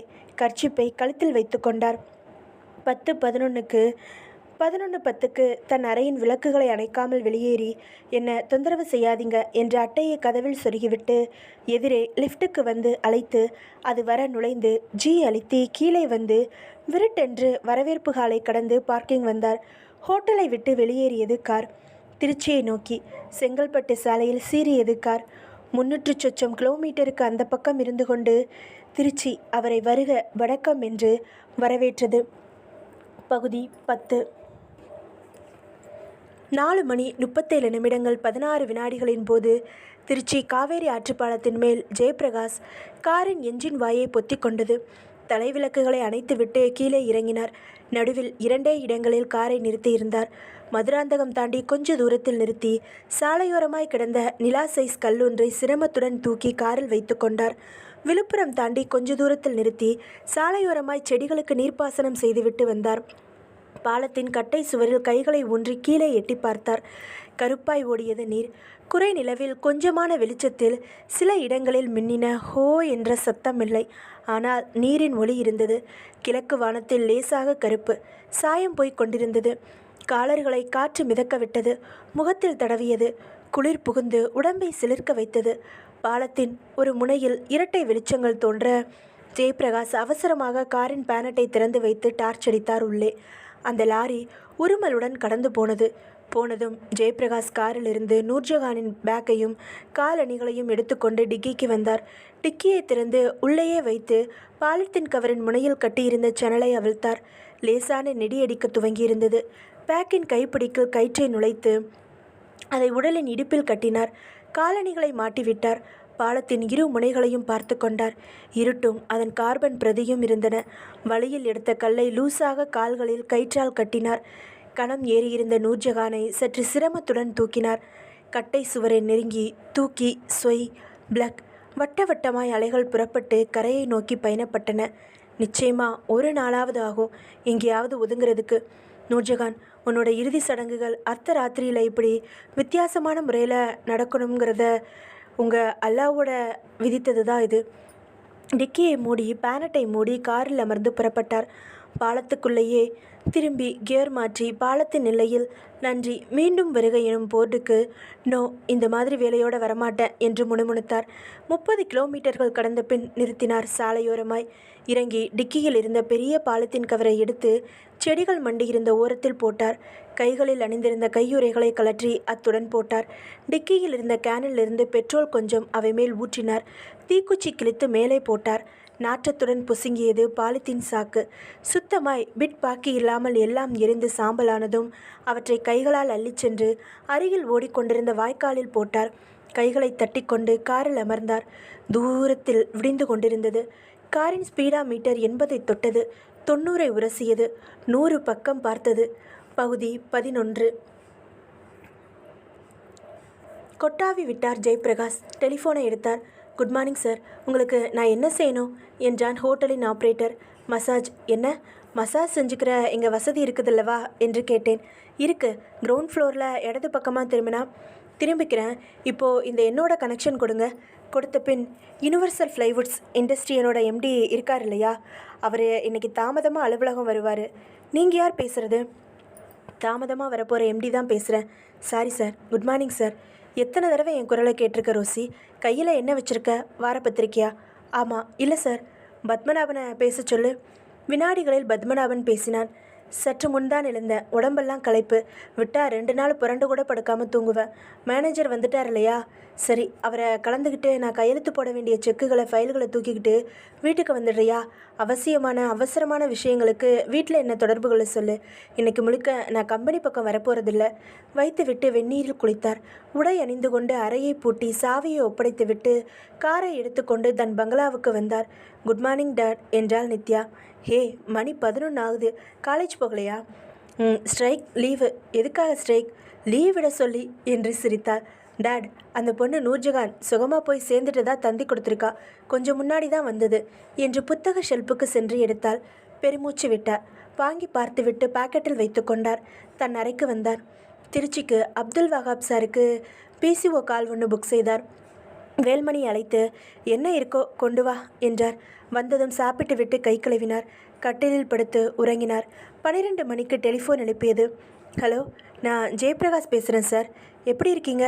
உங்கள் மருமகன் நூர்ஜஹான் சொல்லித்தான் தெரியும் உங்களுக்கு உடல்நிலை சரியில்லைங்கிறது. நிறையா ரெஸ்ட் எடுத்துக்கோங்க. திருச்சியில் இறங்கினதும் வீட்டுக்கு கூட போக போகிறதில்ல, உங்களை தான் போய் பார்ப்பேன்னு சொல்லியிருந்தா. வந்தா இல்லையா? என்ன வரலையா? நேற்று நைட்டு மலைக்கோட்டை எக்ஸ்பிரஸில் நானே நேரில் போய் அனுப்பி வச்சேன். போய் சேர்ந்ததும் தந்தி கொடுக்க சொன்னேன். இதுவரை தந்தி வரல. அதனால தான் உங்களோட பேசுனது போலவும் இருக்கும், வந்து சேர்ந்ததை கேட்டது போலவும் இருக்கும்னு ஃபோன் பண்ணேன். தனியாக வந்த பொண்ணு காலை வேற கெட்டு கிடக்கு. நீங்கள் அசிரித்தியாக இல்லாமல் அவள் வீட்டில் போய் பார்த்து எனக்கு ஃபோன் செய்யணும். என்ன, என் நம்பர் தெரியும் தானே? சரிங்களா? இந்த வார கடைசியில் நான் திருச்சிக்கு வந்து உங்களை பார்க்குறேன். வச்சிடட்டுமா? வைத்தார். 1/4 மணி நேரம் கழித்து பத்மநாபன் வந்து கையெழுத்துகள் வாங்கிவிட்டு சென்றதும் மறுபடியும் தூங்க போனார். மாலை 5 மணிக்கு திருச்சியிலிருந்து கால் வந்தது. ஹலோ, ஜெயபிரகாஷா பேசுகிறது என்றார் அப்துல் வஹாப். ஆமாம், வணக்கம் சார். அனாவசியமாக உங்களுக்கு ட்ரங்க் கால் செய்ய சொல்லி தொந்தரவு கொடுத்துட்டேன் சார். உங்கள் கூட மதியம் பேசிட்டு வைக்கிறேன். தந்தி வந்துருச்சு. என்ன உளர்ற? தந்தி வந்துச்சா? நாங்கள் பதறி போய் நிற்கிறோம். விவரமாக சொல்லு. சுகமாக வந்து சேர்ந்த நன்றின்னு நூர்ஜஹான் நான் சொல்லியபடி எனக்கு தந்தி கொடுத்துருக்கா என்றேன். இதில் என்ன பதட்டம்? அவளை நீங்கள் சந்திச்சிட்டிங்க தானே? என்னப்பா இது குழப்பமாக இருக்குது. காலையில் ரயிலை விட்டு இறங்கினவ இந்த நேரம் வரைக்கும் எங்கே போனா? வீட்டுக்கு வரல.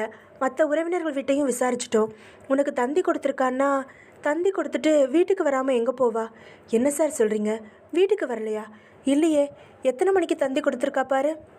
ஒரு நிமிஷம் என்று பார்த்து 7:10க்கு தந்தி வாங்கியிருக்கு சார். சரிதான். ராக்போர்ட் வந்து நின்னதும் இறங்கி முதல் காரியமாக தந்தி கொடுத்துருக்கா. அதுக்கப்புறம் நேராக அறைக்கோ இல்லை தன்னோட வீட்டுக்கோ தானே போகணும்.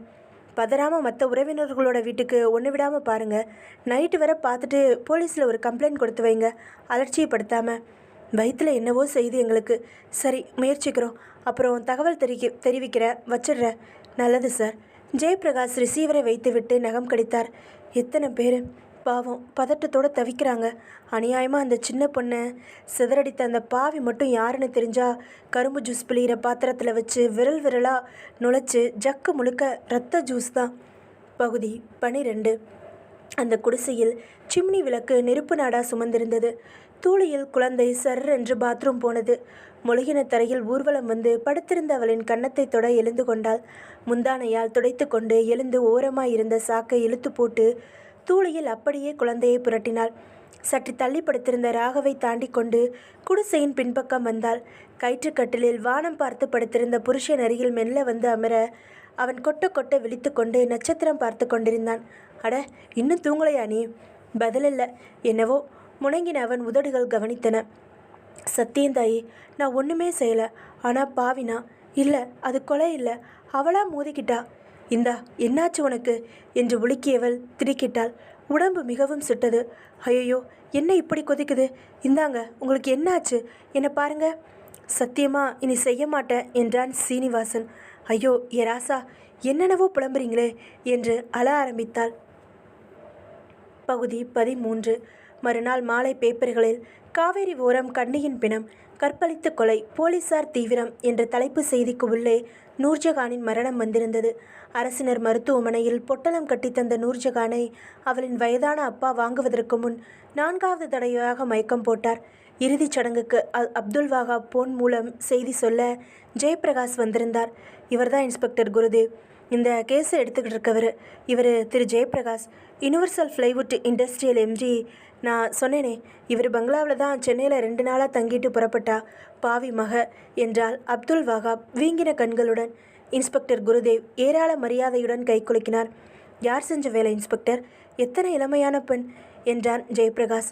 கர்ச்சீப் எடுத்து வாயை பொத்தி கொண்டார். வாஸ்தவம், நிச்சயமாக இது தனி நபரோட வேலை இல்லைன்னு யூகிக்கிறோம்.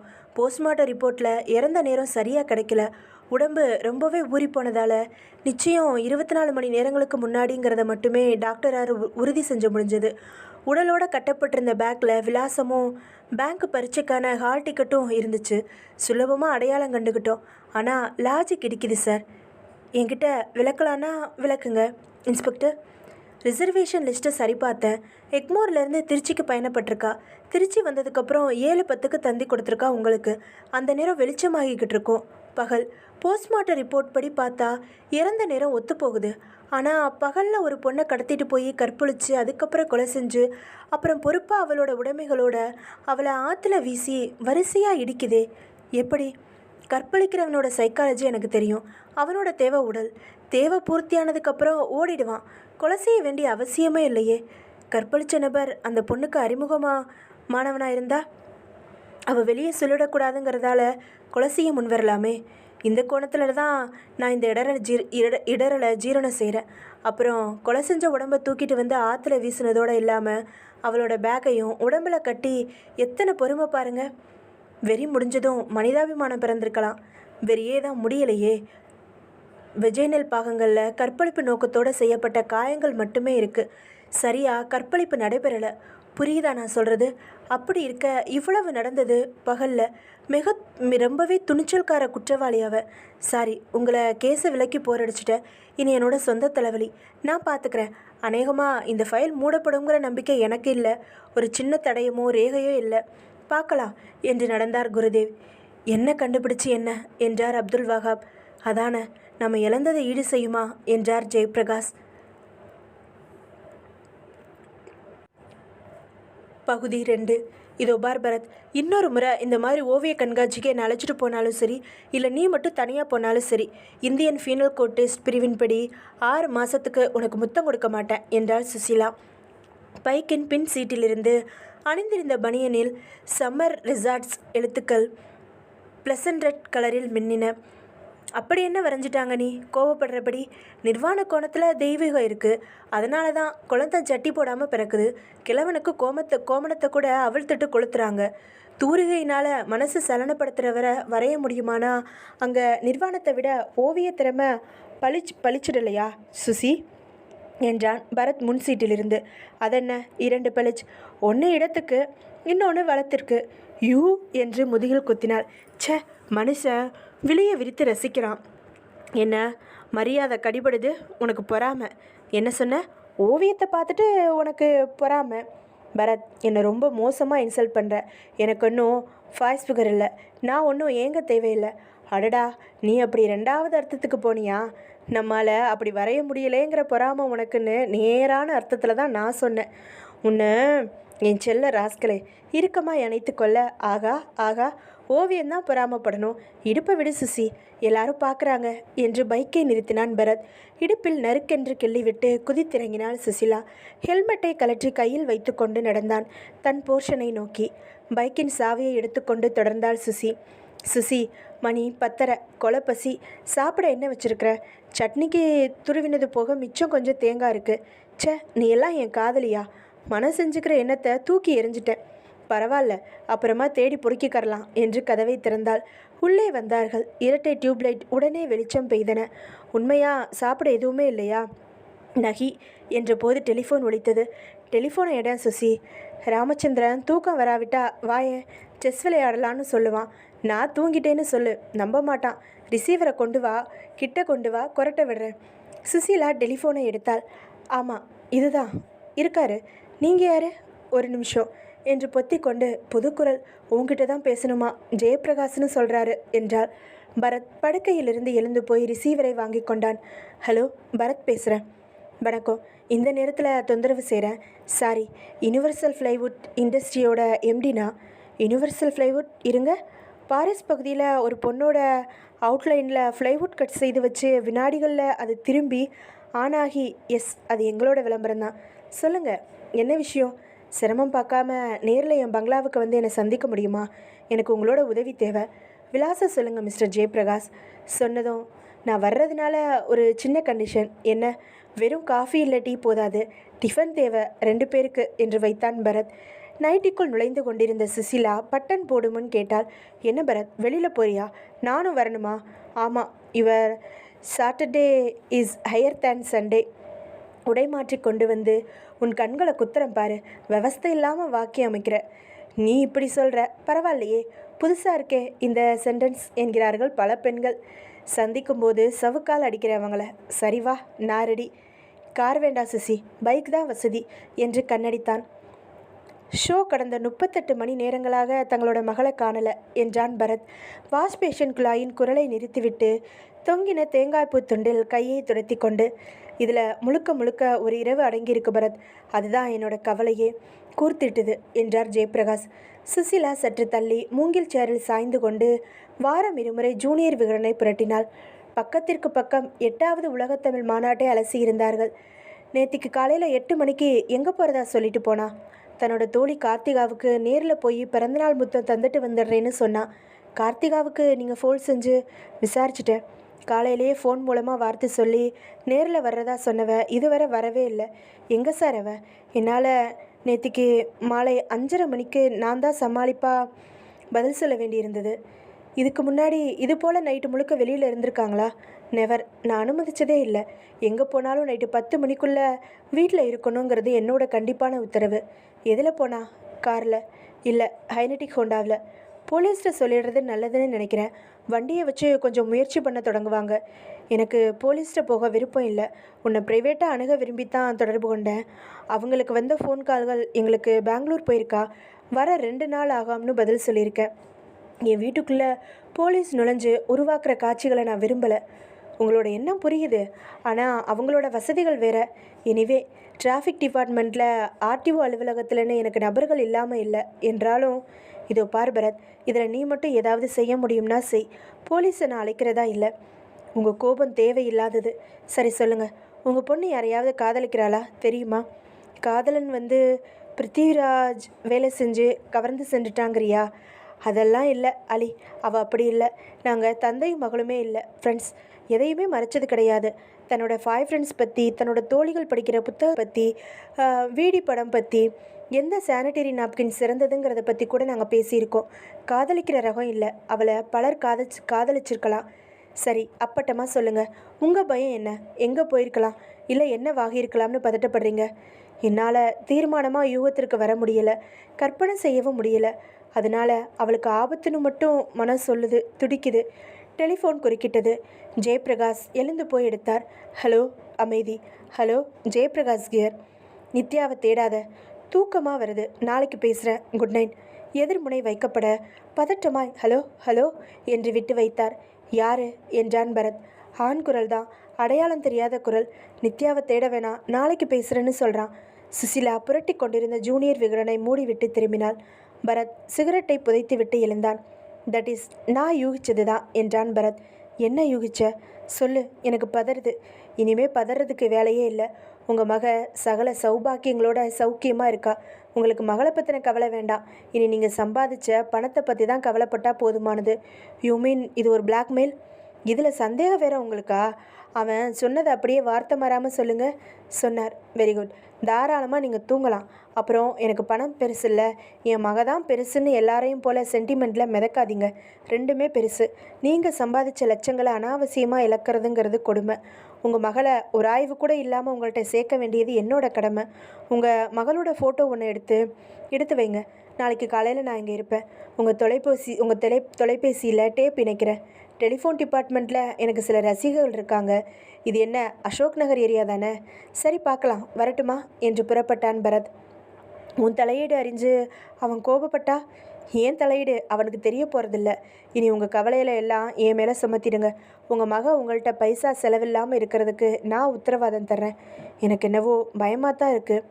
பரத்தின் பைக் பங்களாவை விட்டு தாண்டும் வரை பால்கனியில் நின்று கொண்டிருந்தார் ஜெயபிரகாஷ். ஏன் சுசி, நீ எதுவுமே பேசலை? உருப்படாத கேஸுகளில் என் உதடுகள் அசையாது. எது உருப்படாத கேஸு? இதுதான். எத்தனை பிளாக்மெயில் பார்த்துருக்கோம். எதில் நீ ஜெயிச்சிருக்க?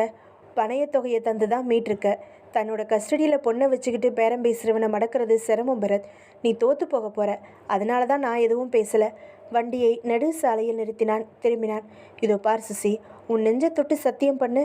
அவர் பணத்தை இழக்காமல் தன்னோட மகளை அடைய வழி செய்யவில்லைன்னா நான் சைட் அடிக்கிறத நிறுத்திடுறேன். சரி, போதும். எவ்வளவு நேரமாக சத்தியம் செய்வ? கையேடு. எதிரே ஆட்டோக்காரன் அலற பைக்கை ஸ்டார்ட் செய்தான் பரத். காலை மணி 5:30 கைகளை கட்டிக்கொண்டு சுசிலாவும் சிகரெட் குடித்து கொண்டு பரத்தும் நீளமாய் நடந்து கொண்டு ஜெயபிரகாஷும் நிமிடத்திற்கு ஒருமுறை ஒலிக்கப் போகிற டெலிஃபோனையே பார்த்து கொண்டிருந்தார்கள். இத்தனை அதிகாலையில் அவன் அழைப்பான்னு நான் நினைக்கவே இல்லை என்றாள் சுசி. அவன் நேரம் குறிப்பிடாததால் அழைக்கலாம்னு எதிர்பார்க்குறோம். நம்ம தயாராக இருக்கிறதுல தப்பில்லை என்றான் பரத். ஜன்னலுக்கு வெளியே பனி விலகி கொண்டிருந்தது. ஆள் கொண்டு வந்து சூடாய் காஃபி தந்தான். சுசிலாவின் ஜாக்கெட்டின் டைலர் கத்திரிக்கோளால் சில்மிசம் செய்திருக்க பரத்திற்கு சில்மிசம் செய்ய தூண்டியது. அவள் காதரிகள் குனிந்து, ஜீன்ஸ் டிஷர்ட்டை விட இது பிரமாதம், சேலை மிக டிரான்ஸ்பரண்ட் என்றான். உன்னை யார் கவனிக்க சொன்னது? யாருன்னு கேட்காத, எவைன்னு கேளு. வந்த வேலையை பாரு. அது வரைக்கும் உன்னை பார்க்குறேனே, அதென்ன கொசுக்கடியா? பேப்பரை விரித்து மறித்து கொண்டாள். காஃபி கப்பை வைத்துவிட்டு பரத் எழுந்து கண்ணாடி சுவர் அருகே வந்து நின்று தோட்டத்தை பார்த்தான். பின் அவசரமாக அவள் அருகில் வந்து அமர்ந்து கொண்டான். ஏன் வந்துட்ட என்றால் சன்னமாக. கேஸ் முடிகிறவரை சைட் அடிக்கிறதில்லைன்னு தீர்மானத்தில் ஒரு உள்வரி உண்டு. மலர்களை பார்க்க போனால் தோட்டக்காரி குனிஞ்சு பாத்தி கட்டிக்கிட்டு இருக்கா. வரிசையாக 3 பட்டன்களுக்கு பதிலாக 3 ஊக்குகள். 5 மாத கர்ப்பிணி பெண் வேற. சரின்னு வந்துட்டேன். இத்தனை ஆராய்ச்சி செஞ்சதுக்கப்புறம்தான் உள்வரி நினைவு வந்ததா என்று சுசி கேட்டபோது டெலிஃபோன் ஒலித்தது. எடுக்க போனார் ஜெயபிரகாஷ். இருங்க, அடிக்கட்டும். நான் சொன்னதெல்லாம் நினைவில் இருக்குது இல்லையா? நிதானமாக பதறாமல் பேசுங்க. நிறைய நீல வாக்கியங்களை உபயோகிங்க. அவன் முக்கியமாக சொல்கிறதையெல்லாம் 2வது தடவை சொல்லுங்க என்றான் பரத். டெலிஃபோனுடன் இணைந்திருந்த டேப் ரெக்கார்டரின் சுவிட்சை ஆன் செய்ததுடன் டேப்பில் பதிவு செய்து கொண்டே ஸ்பீக்கரில் ஒளிபரப்பு செய்ய பட்டனை நகர்த்திவிட்டு எடுங்க என்றான். ஜெயபிரகாஷ் எடுத்தார்.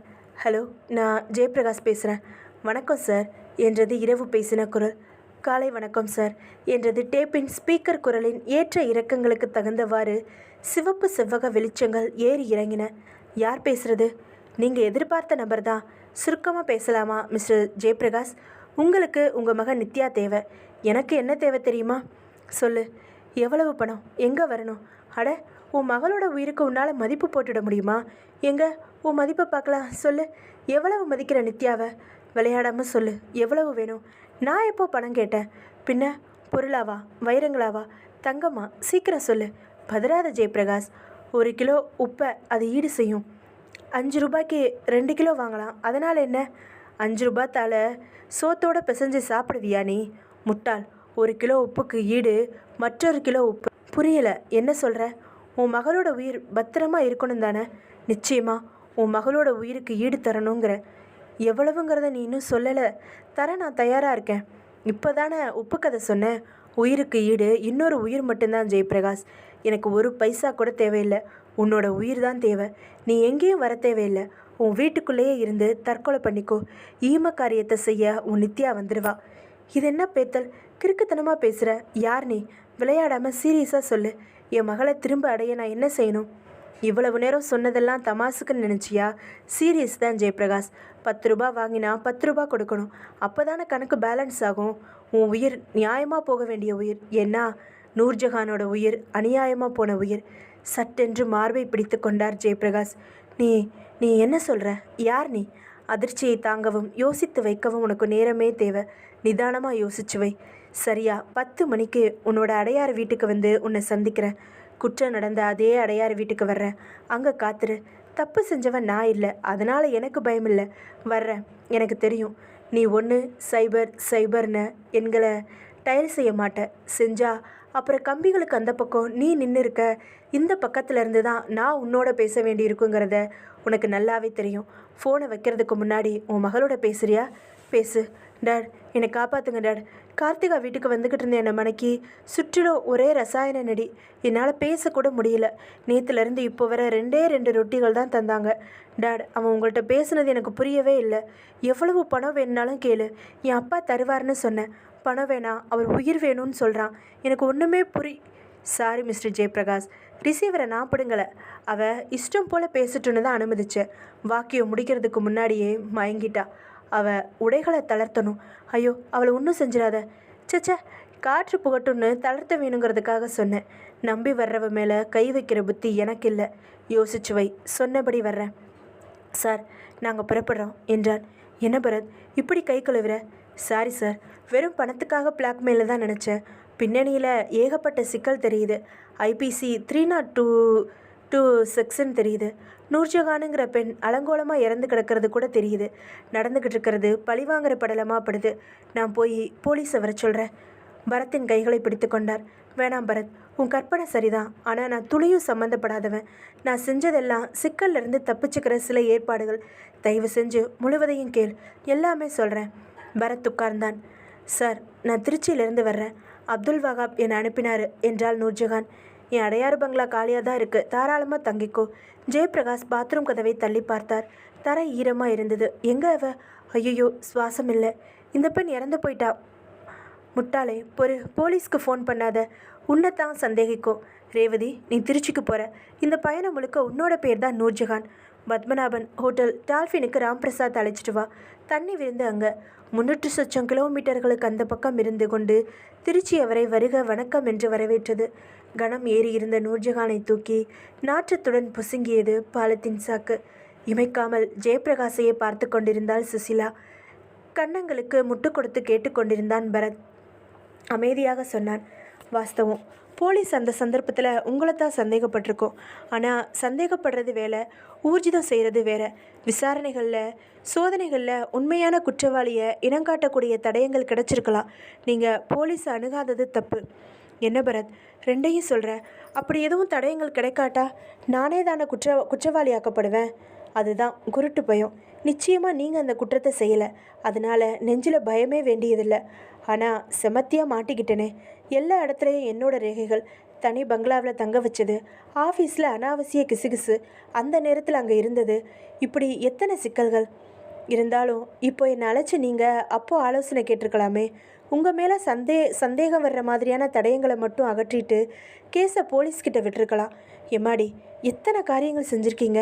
நைட்டுக்குள்ளே திருச்சிக்கு போயிட்டு வந்து பிணத்தை டிஸ்போஸ் பண்ணி ஹோட்டலில் இருந்ததை அலிபி உருவாக்கி போலியாக நூர்ஜஹான் தயார் செஞ்சு அனுப்பி சாட்சியாக தந்தையை வரவழைச்சு திருச்சி போலீஸ் இந்த பக்கம் திரும்பியே பார்க்காத அளவுக்கு சாமர்த்தியமாக. வாவ், நிறைய மூளை உங்களுக்கு. நடந்ததை விடு பரத். இப்போ பாரு, இவன் யார்? எனக்கு என்ன தெரியும். இப்போ சிக்கல் இன்னும் பெருசாயிடுச்சு. வரப்போகிறான் இல்லையா? கேளுங்க பரத், பட்டுக்கொள்ளாமல் பேசுகிற. நடந்த கொலையை நான் செய்யலை. திருச்சியில் நடந்ததாக செட்டப் செஞ்சுட்டேன். போலீஸ் என்னை நெருங்க முடியாதபடி அயன் அலிபிகள் இருக்குது. அந்த கேஸை மற. என் மகளை காப்பாற்று. சரி, இவ யார்? இவனுக்கு எப்படி விஷயங்கள் தெரிஞ்சது? உங்கள் திட்டத்தில் எங்கே வச்சிங்க ஓட்ட? யோசிங்க. 10 மணிக்கு அவன் வரும்போது கொஞ்சம் தாராளமாக பேரம் பேச வேண்டியதாக இருக்கும்னு நினைக்கிறேன். வரட்டும். உங்கள் அடையாறு பங்களாவில் கீழே அவனை சந்திங்க. எஃப்எம் மூலமாக மாடியில் நாங்கள் உங்கள் டிஸ்கஷனை கேட்குறோம். அப்புறம் அடுத்த வழியை யோசிக்கலாம். அவனை சந்தித்ததுக்கப்புறம் சந்தித்ததுக்கப்புறம் தான் நாம் செயல்பாட்டு திட்டங்களை முடிவு செய்ய இயலும் என்றான் பரத். அவன் பணம் எதிர்பார்க்கலையே பரத்.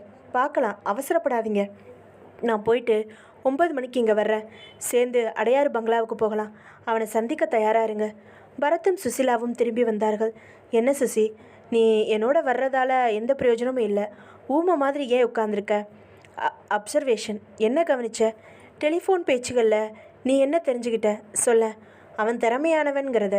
அவன் இல்லை பரத், அவர்கள். நித்யா பேசுகையில் என்ன சொன்னா கவனிச்சியா? 2 ரொட்டிகள் தான் தந்தாங்கன்னு சொன்னா. பன்மை. ஆக ஒருவனுக்கு மேலே. அப்புறம் அவள் எங்கே அடைக்கப்பட்டிருக்கா தெரியுமா?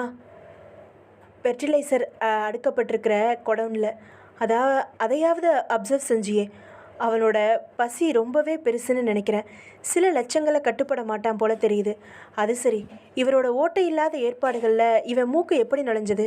அது ஒரு புதிர். இப்போ நீ விடுவிக்க வேண்டியது அந்த புதிரை விட அவரோட மகளை பரத். உண்மை, நிச்சயம் செய்வேன்.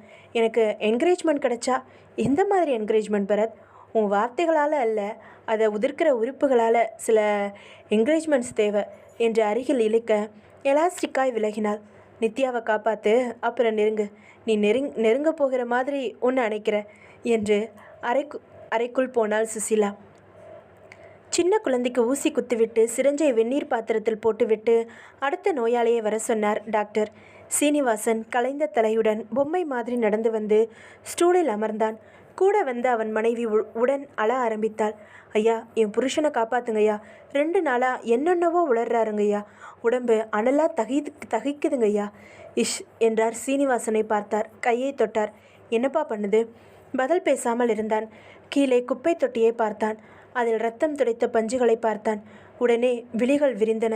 2 கைகளாலும் தலையை பிடித்து கொண்டான். நான் தாயா காரணம். ஆனால் நானும் கொலை பண்ணலங்கய்யா. அதுவாத்தான் மோதிக்கிச்சு. காளியாத்தா சத்தியமாக நான் பண்ணலையா என்றான். இதே தான் சார் திரும்பி திரும்பி சொல்கிறாரு.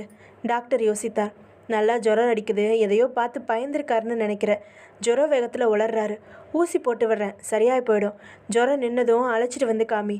அப்பவும் வளரினா பெரிய டாக்டர்கிட்ட அனுப்புகிறேன் என்ன என்றார். ஊசி போட்டார். சீனிவாசனை கைத்தாங்களாக அழைத்து கொண்டு காத்திருந்த ரிக்ஷாவுக்குள் நடைத்து சென்று ஏற்றினாள். மெதுவாகவே போப்பா. 9:30க்கு பரத், சுசிலா, ஜெயபிரகாஷ் மூவரும் அடையாறு பங்களாவுக்கு வந்தார்கள். 10 நிமிடங்கள் கழித்து பரத் சொன்னான். ஓகே, எல்லாம் தயார். இந்த தனி அறைக்குள்ளே அவனை அழைச்சிட்டு வந்து அவன் கூட பேச போகிறீங்க. நீங்கள் இந்த பூச்சாடிக்குள்ளே இந்த எஃப்எம் ஆன் செஞ்சப்பட்ட நிலையில் இருக்குது. அதனால் நீங்கள் ஆன் செய்ய வேண்டிய அவசியமே இல்லை. அவனோட நோக்கம் உங்களோட உயிருங்கிறதால சும்மா வெத்து மிரட்டல். 10-15 லட்சங்கள் வரை பாய திட்டமிட்டிருக்காங்கங்கிறது என்னோட எண்ணம். செமத்தியாக ஏதோ ஆதாரம் வச்சுருக்கான். நிதானமாக பேசுங்க, பதறாமல் பேசுங்க. என்ன ஆதாரம் வச்சுருக்கான்னு கேளுங்க. அப்புறம் உங்களோட மக இந்த நிமிஷம் வரை எந்த ஆபத்தும் இல்லாமல் இருக்காளாங்கிறத தெரிஞ்சுக்கோங்க. அதுக்கப்புறம் தான் பேரம் எல்லாம். பணமாக இருந்தாலும் சரி, உயிராக இருந்தாலும் சரி. நித்யாவோட ஒரே ஒரு தடவை பேசணுங்கிறத வலியுறுத்துங்க. உங்களை பார்க்க அனுமதிக்காமல் டயல் செஞ்சு ரிசீவரை உங்கள்கிட்ட தருவான். அவன் கை விரல் அசைவுகளை உன்னிப்பாக பார்த்து மனசில் நிறுத்துங்க. 2 நாள் டைம் வேணும்னு கேளுங்க. எதுக்காக இருந்தாலும் கொஞ்சம் வேண்டாம், தைரியமாக பேசுங்க. மாடிக்கு வந்து டேப் ரெக்கார்டரை வைத்து கொண்டு சுசிலாவை பார்த்து, ஓ லெப்டுக்கு நிறைய வியர்த்திருக்கு, துடைச்சிக்கோ சுசி என்று சொன்னதற்கு தொடையில் அழுத்தமாக கிள்ளு வாங்கினான் பரத். பதைப்புடன் முன்காலில் காத்திருந்தார் ஜெயபிரகாஷ். 10:10க்கு காலிங் பெல் ஒலித்தது. ஜெயபிரகாஷ் எழுந்து நிதானமாக கதவை அணுகி திறந்தார். உதட்டில் சிகரெட் தொங்க நின்று கொண்டிருந்தான் ராமலிங்கம். Good morning. குழப்பமாக பார்த்தார். இவனா? குட் மார்னிங் அகெயின் என்றான் சிரித்துக்கொண்டே. நீயா? எஸ். நின்று கொண்டே பேசலாமா? உள்ளவா என்று கதவை தாளிட்டார். அந்த அறைக்குள் போய் பேசலாம். ஓ, எங்கே வேணாலும் போய் பேசலாம். எனக்கென்ன தயக்கம்? உண்மை பேசும்போது. இதுக்கு அடுத்த அறையில் தானே நீ நூர்ஜஹானை கொலை செஞ்ச. Stop it. நான் இல்லை அது. தனி அறைக்குள் வந்தார்கள். ராமலிங்கம் வசதியாக உட்கார்ந்து கொண்டான். எனக்கு சம்பளம் வழங்குற எஜமானே ஏன் நிற்கிற? உட்காரு, பரவாயில்ல. ராமலிங்கம், நீ வெறுப்பேத்துற. தவறுங்கிற. போலீஸ்கிட்ட சொல்லாமல் உன்கிட்ட கொலையை பற்றி விவாதிக்கிறது தவறு தான். இதோ பார் ராமலிங்கம், மறுபடியும் சொல்கிறேன், அந்த பொண்ணை எவனோ கெடுத்து கொண்டுட்டு போயிட்டான். அந்த போராட்டத்துக்கு மத்தியில் மேஜையில் மோதிக்கிட்டு அவள் இறந்துருக்கா. ஆனால் சந்தர்ப்பங்களும் சாட்சிகளும் எதர்ச்சியாக எனக்கு எதிராக அமைஞ்சிட்டதால என்னை காப்பாற்றிக்கிறதுக்காக நான் சில ஏற்பாடுகள் செஞ்சேன். அதுதான் உண்மை. இதை நான் நம்பணும் என்று சிரித்தான் ராமலிங்கம். என் அருமை எம்டி அவர்களே, எனக்கு குடி போதையில் தான் கண்கள் இன்னும் பளிச்சுன்னு தெரியும். என் கண்கள் எனக்கு காட்டினதை பொய்ன்னு என் மூளை ஏற்றுக்கிட்டா நான் சரி சொல்லு, என்ன பார்த்த? என்ன இருந்தாலும் பாத்ரூமில் அத்தனை கீழ்த்தரமாக எழுதுனது தப்புன்னு அப்புறம் உணர்ந்தேன். உன்னை பார்த்து ஒரு வார்த்தை சாரி சொல்லிட்டு போகலாம்னு உன் வீட்டுக்கு வந்தேன். அப்போது நல்லா குடிச்சிருந்தேன். நீ அடையாறு பங்களா போயிருக்கிறதா சொன்னால் உன் உள்ளால் எனக்கு எதுவும் சூட்டோட சுட்டாக முடியணும். பஸ் பிடிச்சு அடையாறு வந்து உன் பங்களாவுக்கு வந்தப்போதான் நீ என்ன ஒரு அற்புதமான காரியத்தை செஞ்சுக்கிட்டு இருந்த தெரியுமா? காரோட டிக்கியை திறந்து வச்சுட்டு உள்ளே போய் நூர்ஜஹான் அடங்கிய மூட்டையை தூக்கிட்டு வந்து உள்ளே வச்சு திணிச்ச. பாலத்தின் வழியாக ரத்தம் வடிய இருந்த பிணத்தை என்னால் பார்க்க முடிஞ்சது. நான் பதறி போய் பதுங்கி கவனித்தேன். நீ காரில் புறப்பட்டதும் நான் ஒரு டாக்ஸியை பிடிச்சி உன்னை துரத்தினேன். பாதியில் உன் காரை தொடர முடியாமல் போனது. வீட்டுக்கு வந்து விழுந்துட்டேன். நேற்று பேப்பரில் திருச்சியில் நூர்ஜஹானுக்கு என்னாச்சுன்னு போட்டிருந்ததை பார்த்த உடனே புரிஞ்சது நீ அங்கே போயிட்டு வந்தங்கிறது. உண்மை ராமலிங்கம். ஆனால் அந்த பாவத்தை செஞ்சவன் நான் இல்லை. டூப் விடாத அயோக்கியனே. நான் போலீஸ்கிட்ட இப்போ போய் நான் பார்த்த காட்சியை விவரித்தா போதும். திருச்சியில் ஜோடிக்கப்பட்டிருக்க வழக்கு வினாடிகளில் முடிஞ்சிடும். ஆனால் என்னோட நோக்கம் அது கிடையாது. ஒரு உயிர் பறிக்கப்படவே கூடாதது. அதை நீ பறிச்சிட்ட. சட்டத்திலேருந்து ஒரு சமயம் நீ தப்பிச்சாலும் தப்பிக்கலாம். ஆனால் தர்மத்திலேருந்து தப்பக்கூடாது. அதனால தான் திட்டம் போட்டு உன் மகளை கடத்தினேன். போலீஸ்க்கு போவேன், தற்கொலை செஞ்சுக்குவேன்னா நீ மாட்ட. போலீஸோட வாயை அடைக்க பார்ப்ப. எனக்கு ஒரு துருப்புச்சீட்டு வேணும் இல்லையா? உன் மக தான் அது. ராமலிங்கம், தயவு செஞ்சு நம்பு. நான் இல்லை. ஸ்டாப், சடப். இன்னொரு தடவை பொய் சொல்லாத. பாரு, எந்த பயமும் இல்லாமல் சுதந்திரமாக உன்னை பார்க்க வந்திருக்கேன். எனக்கு ஏதாவது தீங்குன்னா கண்ணை மூடிக்கிட்டு கசாப்பு கடை கத்தியால் நித்யாவை வெட்டிடுன்னு உத்தரவு தந்துட்டு வந்திருக்கேன் ஜெயபிரகாஷ். நீ போலீஸ்க்கு போக முடியாது. லட்சங்களை காட்டி என்னை வாங்கவும் முடியாது. எனக்கு வேண்டியது பணம் இல்லை, நியாயம். நீ தற்கொலை செஞ்சுக்கிறணும். அதுக்கு ஒரே ஒரு வழி தான் இருக்குது. உன் மக உயிரோடு உலாவணும்னா நான் வந்தது நீ எப்படி செஞ்சுக்கிறோங்கிறத சொல்லிட்டு போகதான். ஜெயபிரகாஷ் பதறினார். உண்மையை புரிஞ்சுக்கிறவே மாட்டேங்கிற. சரி சொல்லு. ஹார்ட் கேஷாக 3 லட்சம் தந்துடுறேன். என் மகளை விடுவிச்சிடு. என்ன சொல்கிற? உன்னோட உயிர் தான் வேணும். 4 லட்சம். உன் உயிர் தான் வேணும். 5. நீ எந்த எண்ணிக்கைக்கு போனாலும் என் பதில் இதுதான். உன் உயிர் தான் வேணும். பற்களை கடித்துக்கொண்டு அமைதியாக இருந்தார் ஜெயபிரகாஷ். மற்றொரு சிகரெட்டை எடுத்துக்கொண்டான் ராமலிங்கம். அந்த டீ கடை அருகே ரிக்ஷாவை நிறுத்தினான். இருமா, ஒரு டீ அடிச்சுட்டு வந்துடுறேன். சீனிவாசன் சாலையில் போகிற பர்சுகளை விரித்தான். சிவப்பு நிறத்தில் போகிற பஸ்களை, கார்களை எல்லாம் பார்க்கையில் நெற்றிக்கு அருகே அவசரமாக துடித்தது. அப்படியே சாஞ்சுக்கிட்டு உனக்கு பண்ணும் பாலும் வாங்கியாரேன். அவன் மனைவி இறங்கி குனிந்து கடைக்குள் சென்றார். சீனிவாசன் இறங்கினான். அந்த டீ கடையை பார்த்ததும் நினைவில் பொறி தட்டியது. இந்த டீ கடையில் தான் அன்றைக்கி டீ குடிச்சுக்கிட்டு இருந்தேன். அப்போ தான் முதல்ல பார்த்தேன். ஐயோ, நான் தான் காரணம். வேகமாக நடக்க ஆரம்பித்தான் சீனிவாசன். ஜெயபிரகாஷ் எழுந்தார். ஆல்ரைட் ராமலிங்கம், என் உயிர் பற்றி எனக்கு கவலை இல்லை. வாழ வேண்டிய உயிர் சாகக்கூடாது. நித்யாவுக்காக என் உயிர் போகிறதில்ல, நான் சந்தோஷப்படுறேன். ஆனால் உண்மையிலேயே நான் அந்த குற்றத்தை செஞ்சுருந்தா இந்த தண்டனை நியாயமானது. மறுபடியும் புலம்பாத. எனக்கு தெரியும் கிழவா உன்னை பற்றி. எப்படி நீ தற்கொலை செஞ்சுக்கிறணுங்கிறத சொல்லட்டுமா? பொறு. முதல்ல இந்த நிமிஷம் என் மக பத்திரமா எந்த ஆபத்தும் இல்லாமல் இருக்காளாங்கிறத நான் தெரிஞ்சுக்கிறணும். சந்தேகமே வேண்டாம். என் நோக்கம் ஒரு குற்றவாளி சட்டத்தோட ஓட்டைகளில் நழுவிடாமல் தண்டிக்கப்படணுங்கிறது தான். அந்த பிஞ்சு உயிர் கிடையாது. அவள் பத்திரமா இருக்கா. உன் வார்த்தைகளில் எனக்கு நம்பிக்கை இல்லை. ஓகே, அவளோட பேசு என்று எழுந்து கொண்டான் ராமலிங்கம். டெலிஃபோனை நெருங்கினான். ஆவலுடன் கவனித்தார் ஜெயபிரகாஷ். கண்களை அகலப்படுத்தினார். ஜெயபிரகாஷா, சின்னத்தனமாக எட்டி பார்க்காத. அறையை விட்டு வெளியில் போ. நான் டயல் செஞ்சு பேசி அப்புறமா உன்னை கூப்பிடுறேன். தயங்கினார். வெளியே போன்னு சொன்னேன். தயங்கி அறையை விட்டு வெளியே போனார். டேப் ரெக்கார்டர் எதிரே கன்னங்களை தாங்கிக் கொண்டு கவனித்து கொண்டிருந்த சுசிலா சொன்னாள். பரத் சற்று கவலைப்பட்டான். ராமலிங்கம் டயல் செய்து, ஹலோ சாமிநாதன், அவளை பேச சொல்லு என்றான். பிறகு ஜெயபிரகாஷை அழைத்தான். ஜெயபிரகாஷ் உள்ளே வந்து ரிசீவரை வாங்கி, என்னம்மா நித்யா, எப்படி இருக்கடா கண்ணா? கவலைப்படாத, உன்னை சீக்கிரம் காப்பாற்றிடுறேன். பத்திரமா இருக்கிறதானே? ஜெயபிரகாஷிடமிருந்து ரிசீவரை பிடுங்கி லொடக் என்று வைத்தான். பேசுனது போதும், பத்திரமா இருக்காங்கிறத புரிஞ்சுக்கிட்டே இல்லையா? வா, இப்படி உட்காரு. எப்படி சாகணுங்கிறத விபரமாக சொல்கிறேன் என்றான். இருந்த பரத் பட்டென்று டேப்பை அணைத்தான். ஏன் பரத் அதுக்குள்ளே அணைக்கிற? அவங்க இன்னும் பேசிக்கிட்டு இருக்காங்க. தெரியும் சுசி, ஆனால் நமக்கு இது போதும். இனிமேல் நமக்கு செயல்கள் காத்திருக்கு. What you mean? கேட்காத பார் என்று டேப் ரெக்கார்டரை எடுத்துக்கொண்டு அருகில் இருந்த ஃபோனுக்கு சென்று அமர்ந்தான். என்ன செய்கிற பரத்? பேசாத, கீழே இறங்கிப்போ. அவங்க தனி அறையில் இருக்கிறாங்க, ஏசி அறையாது. நீ சத்த வராமல் வாசல் கதவை திறந்துக்கிட்டு வெளியே போ. ஜெயபிரகாஷ்காரை அதிகம் ரைஸ் பண்ணாமல் காம்பவுண்டுக்கு வெளியே கொண்டு போய் நிறுத்திட்டு எனக்காக காத்துரு சுசி. என்ன இது, எங்கே போகிறோம்? நித்யாவை மிக்க கண்டுபிடிச்சிட்டியா? எங்கே இருக்கான்னு? கண்டுபிடிச்சிட்டேன், சொன்னதை பண்ணு சுசி. அவன் சொன்னபடி செய்துவிட்டு காரில் அவனுக்காக காத்திருந்தாள். சரியாக 35 நிமிடங்களுக்கு பிறகு ராமலிங்கமும் ஜெயபிரகாஷும் பேசிக்கொண்டிருந்த அறைக்கதவு தட்டப்பட்டது. இருவரும் ஒருவரை ஒருவர் பார்த்து கொண்டார்கள். போய் தர, நம்ம பேசுனதை பற்றி வாயை திறந்தியோ? தெரியும். ஜெயபிரகாஷ் கதவை திறக்க பரத்தும் சுசிலாவும் உள்ளே வந்தார்கள். வாங்க ஜெயபிரகாஷ், உட்கார்ந்து பேசலாம். Hello mister Ramalingam, how are you என்று கை நீட்டினான். யார் நீங்கள் என்றாங்க. யாருன்னு தெரிஞ்சாதான் கை நீட்டுவீங்களா? போலீஸ் வந்து கையை காட்டுங்க. விளங்க மாட்டணும்னு சொன்னால் கூட நீங்கள் நீட்ட மாட்டிங்களா? சில்லி, யார் நீ? ஜெயபிரகாஷ், என்ன இது? ஏன் பதற்றம்? சொல்கிறேன், நான் பரத், இவரோட லாயர். இந்த நிமிஷம் முதல் இவர் பேச மாட்டார், நான் தான் இவருக்காக பேசுவேன். நித்யாவுக்கான பேரத்தை நீ என்கிட்ட பேசலாம். பரத், என்ன இது என்றார் ஜெயபிரகாஷ். சும்மா இருங்க கொஞ்ச நேரம். கமான் ராமலிங்கம், உனக்கு என்ன தேவை? நித்யாவை விடுவிக்கிறதுக்கு. அவருக்காக நீ தான் பேசுவியா? ஆமாம். அப்படின்னா அவருக்காக நீயே செத்து போவியா? அவர் ஏன் சாகணும்? கொலகாரங்க தண்டிக்கப்பட்டே ஆகணும். இது எங்களுக்குள்ளே நடக்கிற பிரச்சனை. இதில் நீ அனாவசியமாக நுழைஞ்சு சிக்கல் செய்யாத. சாரி ராமலிங்கம், நீங்கள் செஞ்சதெல்லாம் என் வேலை சிக்கல்களை அவிக்கிறது தான். கொலைகாரர்கள் தண்டிக்கப்பட்டே ஆகணும் தான், நியாயமான விஷயந்தான். இவர் எங்கே கொலை செஞ்சார்?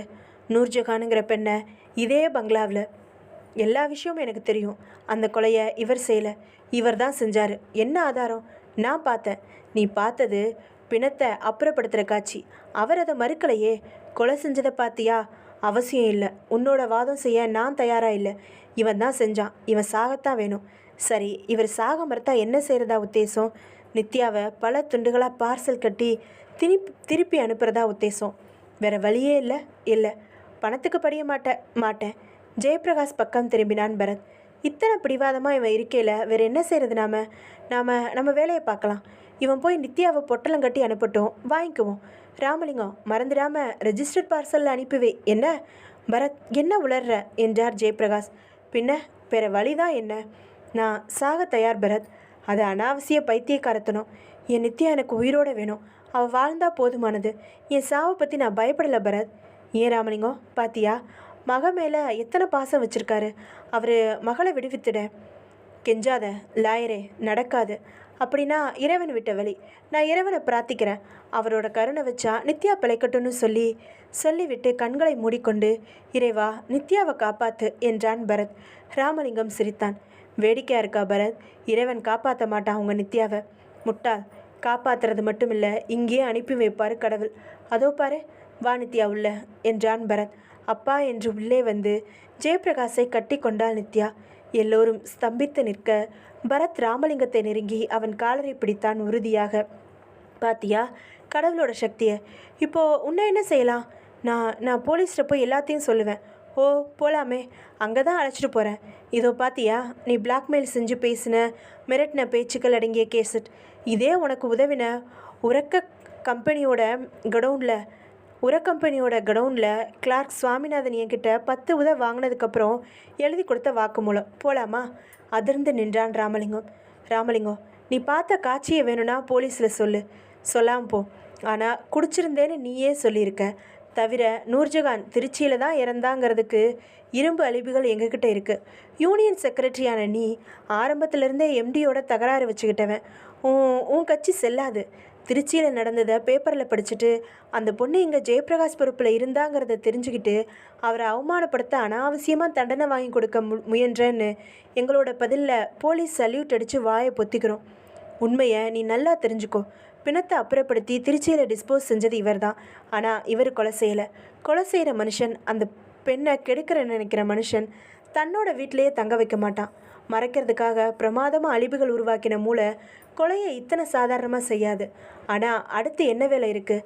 அந்த உண்மையான குற்றவாளியை விட போகிறதும் கிடையாது. உன்னை போலவே நானும் உயிர்களை மதிக்கிறேன். மேலும் பெண்மையை மதிக்கிறவன். சட்டத்துக்காக இல்லைனாலும் கை ஓயிறவரை அறையிறதுக்காக அவன் வேணும். அவனை கண்டுபிடிச்சதும் கூப்பிட்டு அனுப்புகிறேன். வந்து நீயும் அறையலாம். வர்றியா? இப்போது நீ செஞ்சுருக்கிற குற்றங்களை பார்க்கலாமா? வயசுக்கு வந்த ஒரே பொண்ணை கடத்தின, அடைச்சி வச்ச, மிரட்டின, அத்தனைக்கும் சாட்சிகளும் ஆதாரங்களும் எங்ககிட்ட இருக்குது. வா போகலாம். ஜெயபிரகாஷ் ராமலிங்கத்தை நெருங்கினார். நின்று கொண்டிருந்த ராமலிங்கம் சட்டென்று காலில் விழுந்தான். என்னை மன்னிச்சிடுங்க முதலாளி. முதலாளி முதலாளி இந்த வார்த்தையை நீ இன்னும் நினைவு வச்சிருக்கியா? பரத், நீ கூப்பிடு, போலீஸை ஒப்படைச்சிடலாம். வேணாம் சார், இனி இப்படியெல்லாம் தலையிடுறதில்ல. நீங்கள் தான் குற்றத்தை செஞ்சீங்கன்னு நினச்சி தான் நான். அதுக்காக பரத் என்ன செய்யலாம் இவனை? ராஜினாமா கொடுத்துட்டு எங்கேயாவது தொல்லை கொடுக்காத தூரத்துக்கு ஓடி போக சொல்லுங்கள். எப்போ வாலாட்டினாலும் அப்போ இருக்கு சார். Quit the place. திரும்பி திரும்பி பார்த்து கொண்டு ராமலிங்கம் வெளியேறினான். நாளைக்கு காலையில் ராஜினாமா கடிதம் இருக்கணும் என் மேஜையில். சரி சார். ஜெயபிரகாஷ் வேகமாக வந்து பரத்தின் கைகளை பிடித்து கொண்டார். Great work Bharat. எப்படி கண்டுபிடிச்சிங்க? அதானே, எப்படி பரத் என்றாள் சுசி.